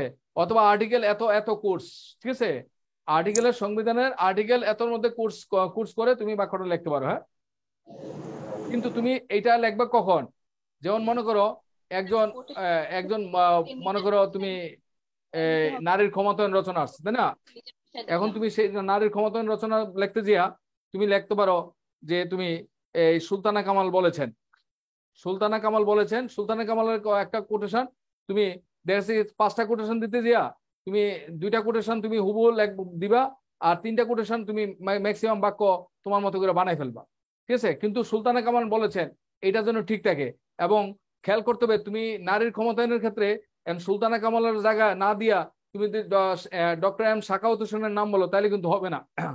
মানে খেয়াল করতে হবে যে ব্যক্তিটাকে কোটেশনের নাম উল্লেখ করছো উনি কি ওই রিলেটেড ব্যক্তি কিনা সেটা খেয়াল করতে হবে। এখন আন্তর্জাতিক কোনো বিষয় নিয়ে, নির্বাচন বিষয়ক কোনো বিষয় নিয়ে যদি কোট করো, সেখানে যদি তুমি উল্লেখ করো সুফিয়া কামাল, তাহলে কিন্তু হবে না। সেখানে তুমি হয় ডক্টর এম সাখাওয়াত হোসেন তার নাম বলতে পারো, অথবা নির্বাচন কমিশনারের নাম বলতে পারো, ইত্যাদি। হ্যাঁ, ঠিক আছে। একজন পররাষ্ট্রনীতি নিয়ে কথা বলতে গিয়া তুমি এখন বলতে গেলে বাংলাদেশের পররাষ্ট্রমন্ত্রীর নাম বলতে পারো। এখন পররাষ্ট্র নীতি নিয়ে কথা বলতে গিয়ে বাংলাদেশের পররাষ্ট্রমন্ত্রীর নাম না বলে তুমি তো বাংলাদেশের শিক্ষামন্ত্রী বলেছেন পররাষ্ট্রমন্ত্রী, এটা তাহলে এটা তো বিশ্বাসযোগ্য হবে না, তাই না। তো সেই ক্ষেত্রে তুমি যেই ব্যক্তিটাকে কুট করছো, যেই ব্যক্তির কথা কুট করছো, ওই ব্যক্তিটা ওই ফিল্ডের লোক কিনা সেটা মাথায় রাখবা, তাহলে সেই ক্ষেত্রে কোটেশনের কথাগুলো একটু চেঞ্জ হলেও কোনো সমস্যা হবে না। কথা কি বুঝতে পারছি? জি স্যার। স্যার আর্টিকেল সংবিধানটা কিভাবে লিখবো স্যার, এটা একটু তৃতীয় সূত্রে একবার একটু নমুনা দেখাই দিলে ভালো হতো স্যার। না, সংবিধান তো তোমার আগে তো বুঝতে হবে সংবিধানের কোন কথাটা লিখবা তুমি। সংবিধান তো কোটেশন না, যদি নিজস্ব ভাষা মানে কোটেশনের মূল কথা, সংবিধান তো কোটেশন না। কোটেশনটা তুমি লিখবা মনে করো অমুক কবি বলেছেন, তাই না, অমুক প্রতিষ্ঠানের চেয়ারম্যান বলেছেন, অমুক প্রতিষ্ঠানের প্রধানমন্ত্রী বলেছেন, এরকম কথাগুলো আমরা বলি না, কোট করি না। এই কথাগুলো কোট করতে গিয়ে আমরা এই টেকনিক গুলো অ্যাপ্লাই করবো। তোমরা একটু আমি যে এই সূত্রগুলো শিখেলাম এগুলো একটু পেপার পড়িও। হ্যাঁ, পেপার পড়লে দেখবে এগুলো তুমি দেখতে পারবা, প্রতিদিন পেপারের ভাষাটা পড়লে মানে 2 দিন পেপার পড়লে দেখবে এই কোটেশন গুলা তোমার চোখে পড়বে। হ্যাঁ, কিভাবে কোট করতেছে। স্যার আরেকটা বিষয়, স্যার বাংলাদেশ বিষয় বলে আমি সংবিধানের কোন অনুচ্ছেদ দিয়ে লিখতে চাই, এক্ষেত্রে কি সংবিধানে যে ভাষায় লিখছে না, সংবিধানের ভাষা হুবহু কোট করতে হবে না, সংবিধানের ভাষা হুবহু কোট করতে হবে না, ঠিক আছে। হ্যাঁ, সংবিধানের ভাষা হুবহু কোট করতে হবে না, তুমি তোমার মতো করে ভাষা একটু চেঞ্জ করলেও সমস্যা নাই, কারণ সংবিধানের ভাষাটা হুবহু চেঞ্জ করতে উল্লেখ করতে হবে এমন কথা নাই। বাট শুধু খালি আর্টিকেলটা অত নাম্বার ঠিক আছে কিনা, মেইন কথাটা ঠিক আছে কিনা সেটা দেখবে। হ্যাঁ, ওকে স্যার, ধন্যবাদ স্যার। হ্যাঁ, মূল কথাটা দেখবে, সংবিধানের মূল কথাটা। আমি যদি কোটেশন চিহ্ন দেই সেক্ষেত্রে স্যার সমস্যা হবে না স্যার? আরে না, এত কিছু দেখবে না, তোমার হুবহু তো কোটেশন তোমার দরকার নেই, সংবিধানের ক্ষেত্রে কোটেশন দেওয়া দরকার নেই, কারণ সংবিধান তো একটা মূল ভাষা ইয়া আছে। তো সংবিধানের আর্টিকেল 25 নম্বরে বলেছে, ঠিক আছে, বুঝতে পারছো? আর্টিকেল তাহলে কি 25 স্যার আমরা সংবিধানের মনে শুধুমাত্র করো কমা আর্টিকেল, দিয়ে এই দেখো মোটামুটি আমার সংবিধানে দিয়ে দেবো? আর্টিকেল 25, দেখো সংবিধানের আর্টিকেল 25, তাই না? তখন তুমি আর্টিকেল 25, হ্যাঁ, according to article 25 of the কি of Bangla of our constitution, ঠিক আছে? তাহলে এটা তুমি কোট করলা, তাহলে সেই ক্ষেত্রে কোট করলে ইনভার্টেড কমা দিয়ে তুমি এভাবে লিখতে পারো উপবাক্য, ঠিক আছে? অথবা অথবা তুমি লিখতে পারো, এটা লেখো সংবিধানের আর্টিকেলের 25 কি আছে, তুমি ইনভার্টেড কমা দিয়া আর্টিকেলের 25 কি পড়ছো এই 25 কথাটা লিখবা, লেখার পরে তুমি লাস্ট বাক্যটা যদি অ্যাসার্টিভ হয় তাহলে এখানে কমা দিবা, কমা দিয়ে ইনভার্টেড কমা দিয়া লিখে দিবে অ্যাকর্ডিং টু, হ্যাঁ, অ্যাকর্ডিং টু, হ্যাঁ, আর্টিকেল 25 অফ আওয়ার কনস্টিটিউশন। কথা কি বুঝতে পারছি? মনে করো তুমি জি স্যার। এইভাবে ইনভার্টেড কমা দিয়ে দ্বিতীয় সূত্রটা, তখন সংবিধানের ক্ষেত্রে দ্বিতীয় সূত্রটা অ্যাপ্লাই করো, কারণ এটা তুমি পারবা না হয়তো। তাহলে দ্বিতীয় সূত্র অ্যাপ্লাই করলে কি হবে, ইনভার্টেড কমা দিয়ে তুমি বাক্যগুলো লিখবা, লেখার পরে লাস্ট বাক্যটা যদি অ্যাসার্টিভ হয় কমা দিবা, কমা দিয়ে ইনভার্টেড কমা দিয়ে লিখে দিবা অ্যাকর্ডিং টু, হ্যাঁ, অ্যাকর্ডিং টু, হ্যাঁ, article 25 of of our constitution. Sir class কি শেষ আজকে? হ্যাঁ, তোমরা চাইলে ক্লাস শেষ করে দেবো। হ্যাঁ স্যার একটা প্রশ্ন ছিল স্যার। হ্যাঁ, বসতে পারো। স্যার ওই যে আজকে পেপারে দেখলাম একটা মানে ফুল স্টপ দিছে একটা সেন্টেন্সে প্রায়, এরপর স্যার এন্ড দ্বারা শুরু করছে বাক্যটা, বড় হাতের এন্ড দ্বারা। স্যার হ্যাঁ, হ্যাঁ, এরকম কোন ক্ষেত্রে আছে? এগুলো ইনফর্মাল, এগুলো ইনফর্মাল। হ্যাঁ, এগুলো বার দিয়ে শুরু করতে পারে, এন দ্বারা শুরু করতে পারে, এগুলো ইনফর্মাল। হ্যাঁ, তবে এই ক্ষেত্রে এন দ্বারা এটাকে তুমি কম্পাউন্ড সেন্টেন্স করলে তো এনটা তুমি ইয়ে করে ফেলবে। যদি ফুল স্টপের পরে এন থাকে, এনটা ক্যাপিটাল হবে। ফুল স্টপের পরে যদি বার থাকে, বারটা ক্যাপিটাল হবে। কিন্তু যদি ফুল স্টপের পর কমা দাও তাহলে ক্যাপিটাল হবে না, স্মল হয়ে যাবে, তখন এটা কম্পাউন্ড হয়ে যাবে। আর যদি তুমি ফুল স্টপ দিয়ে লেখো বাট এন, তাহলে সেটার কম্পাউন্ড সেন্টেন্স হবে না, এটা তখন সিম্পল সেন্টেন্স হবে। আর স্যার সোয়ানের পর দেখলাম ফুল স্টপের পর যদি হাউ ওভার দিয়ে শুরু করো, মোর ওভার দিয়ে শুরু করো, তাহলে এটা সিম্পল সেন্টেন্স হবে। আর সেমিকোলনের পর যদি হাউ ওভার মোর ওভার দিয়ে শুরু করো, তখন এটা কম্পাউন্ড হবে। স্যার আরেকটা সেন্টেন্সে দেখলাম সোয়ান দেওয়ার পর কমা দিছে, কমা দিয়ে এরপর সেন্টেন্সটা শুরু করছে। হ্যাঁ স্যার এটা কোন নিয়মে? ওই যে ওপেনারের ওই নিয়মটাই? সোয়ান তো আমি বুঝি নাই, তুমি বাক্যটা পুরোপুরি বললে বুঝতে পারবা। আচ্ছা ঠিক আছে। তুমি বাক্যটা না বললে তো বুঝতে পারবে না, তাই না? তুমি মেসেঞ্জারে আমাকে বাক্যটা দিও, স্যার বাক্যটা দিলে মূল বুঝতে পারবে। কথাটা ঠিক রেখে যদি মানে আমি আমার নিজের ভাষায় লিখি কোটেশনটা, তাহলে হ্যাঁ, হ্যাঁ, তুমি নিজের ভাষায় লিখতে কোটেশন লিখতে পারো, কোনো সমস্যা নেই। তবে দুই একটা কোটেশন তুমি অন্তত অন্যের হুবহু কথাটা লেখার চেষ্টা করো, কারণ কারণ কিছু কথা তো মনে করো কমন থাকে, যেটা মানে সবার নজরে থাকে, তাই না? আর কিছু হচ্ছে মানে দুই একটা বানাই ফেলবা, কারণ সব কোটেশন তো তুমি বানায় হুবহু লিখতে পারবে না, কিছু নিজে বানাই ফেলতে হবে। মানে ব্যক্তির নামটা ঠিক মতো রাখা ওই রিলেভেন্ট কিছু কোটেশন নিজে বানাই ফেলবা, ঠিক আছে? তোমরা এগুলো হচ্ছে ফেস টু ফেস, এই ধরনের পরামর্শগুলা ফেস টু ফেস, এগুলো এই এগুলো তো অনেক সূক্ষ্ম বিষয়। তো এই কথাগুলো হচ্ছে তোমাকে ফেস টু ফেস বললে হয়তো বুঝতে পারতা। এখন তুমি মনে করো একটা কোটেশন দিবা, কোটেশনটা তো হুবহু মনে করো তুমি তোমার লাইন হুবহু, তোমার ওই বক্তার বক্তব্যটা হুবহু তোমার মনে নাই, এবার তুমি তোমার মতো করে বানাই ফেলো, একটা লাইন বানিয়ে কাছাকাছি একটা ইয়ে করে দাও।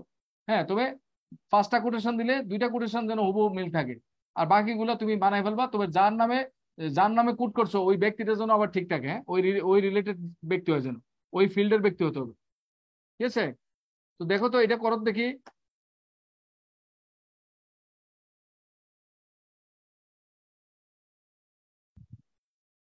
দেখো, you can rent and rap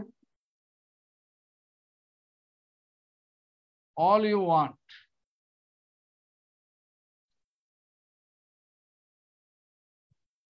She said.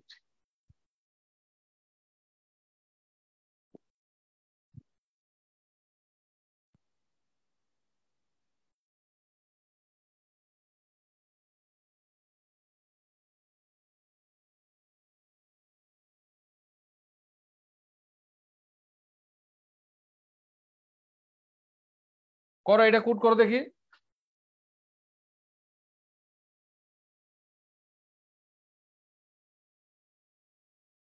কমার পরে অ্যাকর্ডিং টু স্মল লেটার হবে, অ্যাকর্ডিং টু কমার পরে সবসময় খেয়াল করো, কমার পরে স্মল লেটার হয়, তাহলে কমার পরে তোমরা কি করবে, স্মল লেটার দিবে, অ্যাকর্ডিং এর এটা স্মল হবে।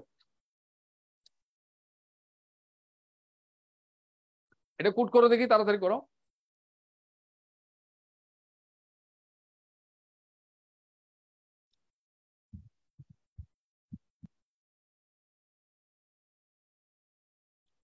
এটা কি সিঙ্গেল সেন্টেন্স নাকি ডাবল সেন্টেন্স বলো?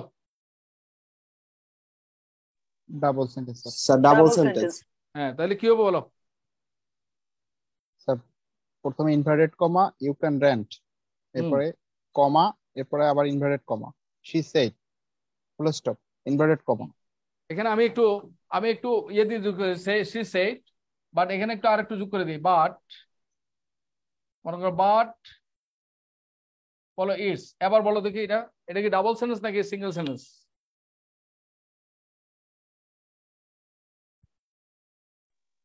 এটা single single sentence. Sentence, single sentence. Compound sentence sir, single যেহেতু বাট সেন্টেন্স আছে এটা কম্পাউন্ড। একটা কম্পাউন্ড সেন্টেন্স, কম্পাউন্ড সেন্টেন্স একটা সিঙ্গেল সেন্টেন্স, তাই না? তাহলে এটা কোড করতে হলে কিভাবে করতে হবে? তাহলে ইনভার্টেড কমা, তাহলে এটা কি, তাহলে ওয়াইটা ক্যাপিটাল হবে, you can rent and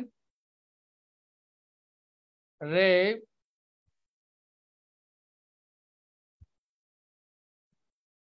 all you want। তাহলে ইনভার্ট কমা দিয়ে, এটা হচ্ছে প্রথম অংশ, এটা কিন্তু বাক্য না, তাহলে প্রথম অংশ, তাহলে প্রথম অংশ হইলে অ্যাসার্টিভ যেতে কমা, কমা দিয়ে ইনভার্টেড কমা দিয়ে কি, তারপর হচ্ছে she said, she said, তারপরে এখানে কমা, তারপরে ইনভার্টেড কমা দিয়ে but it's not going to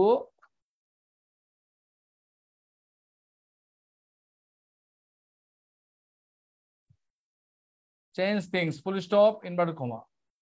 দেখো হয়েছে কিনা,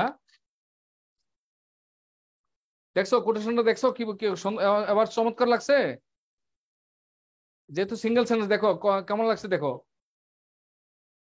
স্যার এটা অর্থ কি হচ্ছে? তুমি যত পারো চিল্লাচিল্লি করো, তোমার কথা এটা চেঞ্জ হবে না। তোমার চিল্লাচিল্লিতে তুমি যত পারো, তুমি যতক্ষণই চাও ততক্ষণ চিল্লাচিল্লি করো, তোমার চিল্লাচিল্লিতে এটা চেঞ্জ হবে না। তোমার চিৎকার চেঁচামেচিতে এটা চেঞ্জ হবে না। তুমি যতক্ষণ পারো চিৎকার চেঁচামেচি করো, কিন্তু তোমার চিৎকার চেঁচামেচিতে এটা চেঞ্জ হবে না, পরিবর্তিত হবে না।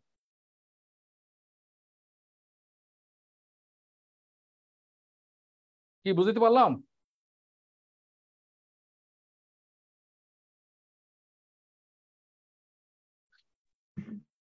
আমরা সিঙ্গেল সেন্টেন্সের তৃতীয় সূত্র, এটা সিঙ্গেল সেন্টেন্সের তৃতীয় সূত্র উপস্থাপন করলাম, ঠিক আছে? হ্যাঁ, সেটার পর কমা, তো এটা সিঙ্গেল সেন্টেন্স, তো you can rant and rave all you want, আর যেহেতু বাট আছে তাহলে তার মানে কি, তাহলে বাট আছে মানে কি, প্রথম অংশ আর দ্বিতীয় অংশ মিলে এটা কম্পাউন্ড সেন্টেন্স। তাহলে কম্পাউন্ড সেন্টেন্স মানে কি, একটা সিঙ্গেল সেন্টেন্স না, কম্পাউন্ড সেন্টেন্স তো একটা সেন্টেন্স। তাহলে একটা সেন্টেন্স হলে তুই কি হবে, তাহলে সি সেটের পরে কমা দিয়ে তারপরে ইনভার্ট কমা। কিন্তু এটা যদি দুইটা সেন্টেন্স হতো তাহলে এখানে সি সেটের পরে ফুল স্টপ হতো, হ্যাঁ, আর এখানে বাটটা ক্যাপিটাল হয়ে যেত। যদি দুইটা সেন্টেন্স হতো, কিন্তু একটা সেন্টেন্স, এটা একটা সেন্টেন্স, এটা একটা সেন্টেন্স, তাহলে এখানে সিঙ্গেল সেন্টেন্সের ক্ষেত্রে এটা কমা হবে। আমরা সিঙ্গেল সেন্টেন্সের ক্ষেত্রে কমা হবে, কমা, এটা কমা হবে কারণ এটা সিঙ্গেল সেন্টেন্স, কম্পাউন্ড সেন্টেন্স। হ্যাঁ, ওকে, আজকে এই পর্যন্ত। স্যার ডাবল সেন্টেন্সের ক্ষেত্রে যে কোটেশনটা দেওয়া থাকবে ওখানে তো ফুল স্টপ দেওয়াই থাকবে। না না, ডাবল সেন্টেন্সের ক্ষেত্রে পরীক্ষায় যদি কারেকশন আসে ফুল স্টপ দেওয়া থাকবে না, এগুলো কোনো চিহ্নই দিবে না, ফুল স্টপ কমা কোনোটাই দিবে না, তোমাকে এগুলো বানাইতে হবে। ডাবল সেন্টেন্সের ক্ষেত্রে sir, double sentence, single sentence, কোন সব ক্ষেত্রেই এই কমা টমা কোনোটাই দিবে না। তোমাকে এগুলো বলবে যে তোমার যেখানে প্রয়োজন সেখানে, হ্যাঁ, কমা, ক্যাপিটালাইজেশন, কমা, হ্যাঁ, কোটেশন মার্কস ইউজ করো। হ্যাঁ, যদি পরীক্ষা আসে, যদি পরীক্ষা আসে, আর পরীক্ষা না আসলে তো তুমি সূত্র অনুযায়ী এটা বানাইতে হবে তোমাকে, ঠিক আছে? স্যার এটা দ্বিতীয় সূত্র কিভাবে হবে? এটা তৃতীয় সূত্র। হ্যাঁ স্যার এটারই দ্বিতীয় সূত্র, এটা দ্বিতীয় তাহলে সূত্র কি? চাচ্ছ? তো লেখো, স্যার দ্বিতীয় সূত্র লেখো। স্যার আপনি বলেছিলেন যে অ্যাপোস্ট্রোফ এস যেন ব্যবহার না করি রিটেনে, কিন্তু এখানে তো হ্যাঁ, এটা তো পরীক্ষা আসছে মনে করো। হ্যাঁ, আচ্ছা, তুমি লেখো, তুমি যদি না লেখো ইট ইজ, লেখো না ইট ইজ, ইটস মানে তো ইট ইজ, তাই না? দ্বিতীয় সূত্র হবে এভাবে,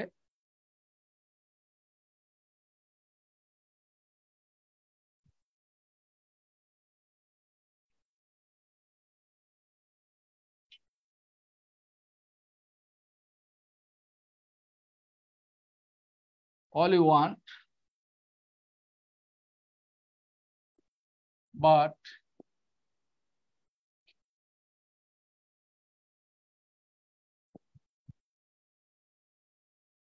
it is not going to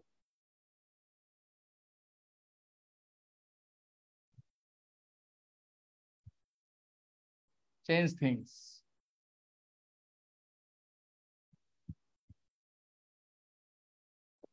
She said.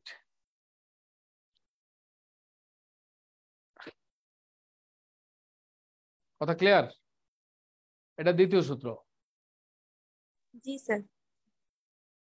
ওকে, হ্যাঁ এগুলো কিন্তু লাগবে তোমার, তোমরা হয়তো গুরুত্ব বুঝতে পারছো কিন্তু জানি না, লাগবে এগুলো না ইউজ করলে লেখা সুন্দর হবে না। স্যার বাটের আগে কি কমা হবে? হ্যাঁ স্যার বাটের আগে কি কমা হবে? বাটের আগে গতকাল ক্লাস করছিলা? গতকাল ক্লাস করছিলা? জি স্যার। তাহলে কম্পাউন্ড সেন্টেন্স আমি কি বলছিলাম? ফ্যান বয়েজের পরে যদি সাবজেক্ট ভার্ব উল্লেখ করা থাকে তাহলে তারা কমা দিবা। অবশ্যই কমা। ফ্যান বয়েজের পরে সাবজেক্ট ভার্ব উল্লেখ করলে তার আগে কমা দিবা। তো এখানে সাবজেক্ট বাটের পরে কি ইট ইজ আছে? জি স্যার, আজকে পেপারেও স্যার নোটিস করছি এরকম অনেকগুলো সেন্টেন্স ছিল এবং তার পূর্বে কমা ছিল। হ্যাঁ হ্যাঁ, এগুলো কম্পাউন্ড সেন্টেন্স গুলো পড়ো, আমার ক্লাস করার পরে পেপার পড়েও দেখবা, এগুলো তো বুঝবা যে আসলে কোথায় ঘটনাটা কি। হ্যাঁ এইভাবে তুমি চিন্তা করো না তো। হ্যাঁ একদিন তো মানে মানে নিজের থেকে নিজের মতো করে সব চলছে, একদিন তো ফ্রিলি বলছো, এমসিকিউ পড়ছো, মানে ইংরেজি তো আর ভাবিয়ে দেখার সময় পাও নাই। হ্যাঁ ঠিক আছে, একটু সময় নিয়ে দেখতে হবে, কিছু করার নাই। হ্যাঁ আজকে এই পর্যন্ত ক্লাস। হ্যাঁ আসসালামু আলাইকুম। ওয়ালাইকুম সালাম। আসসালামু আলাইকুম স্যার। আসসালামু আলাইকুম। ওয়ালাইকুম সালাম।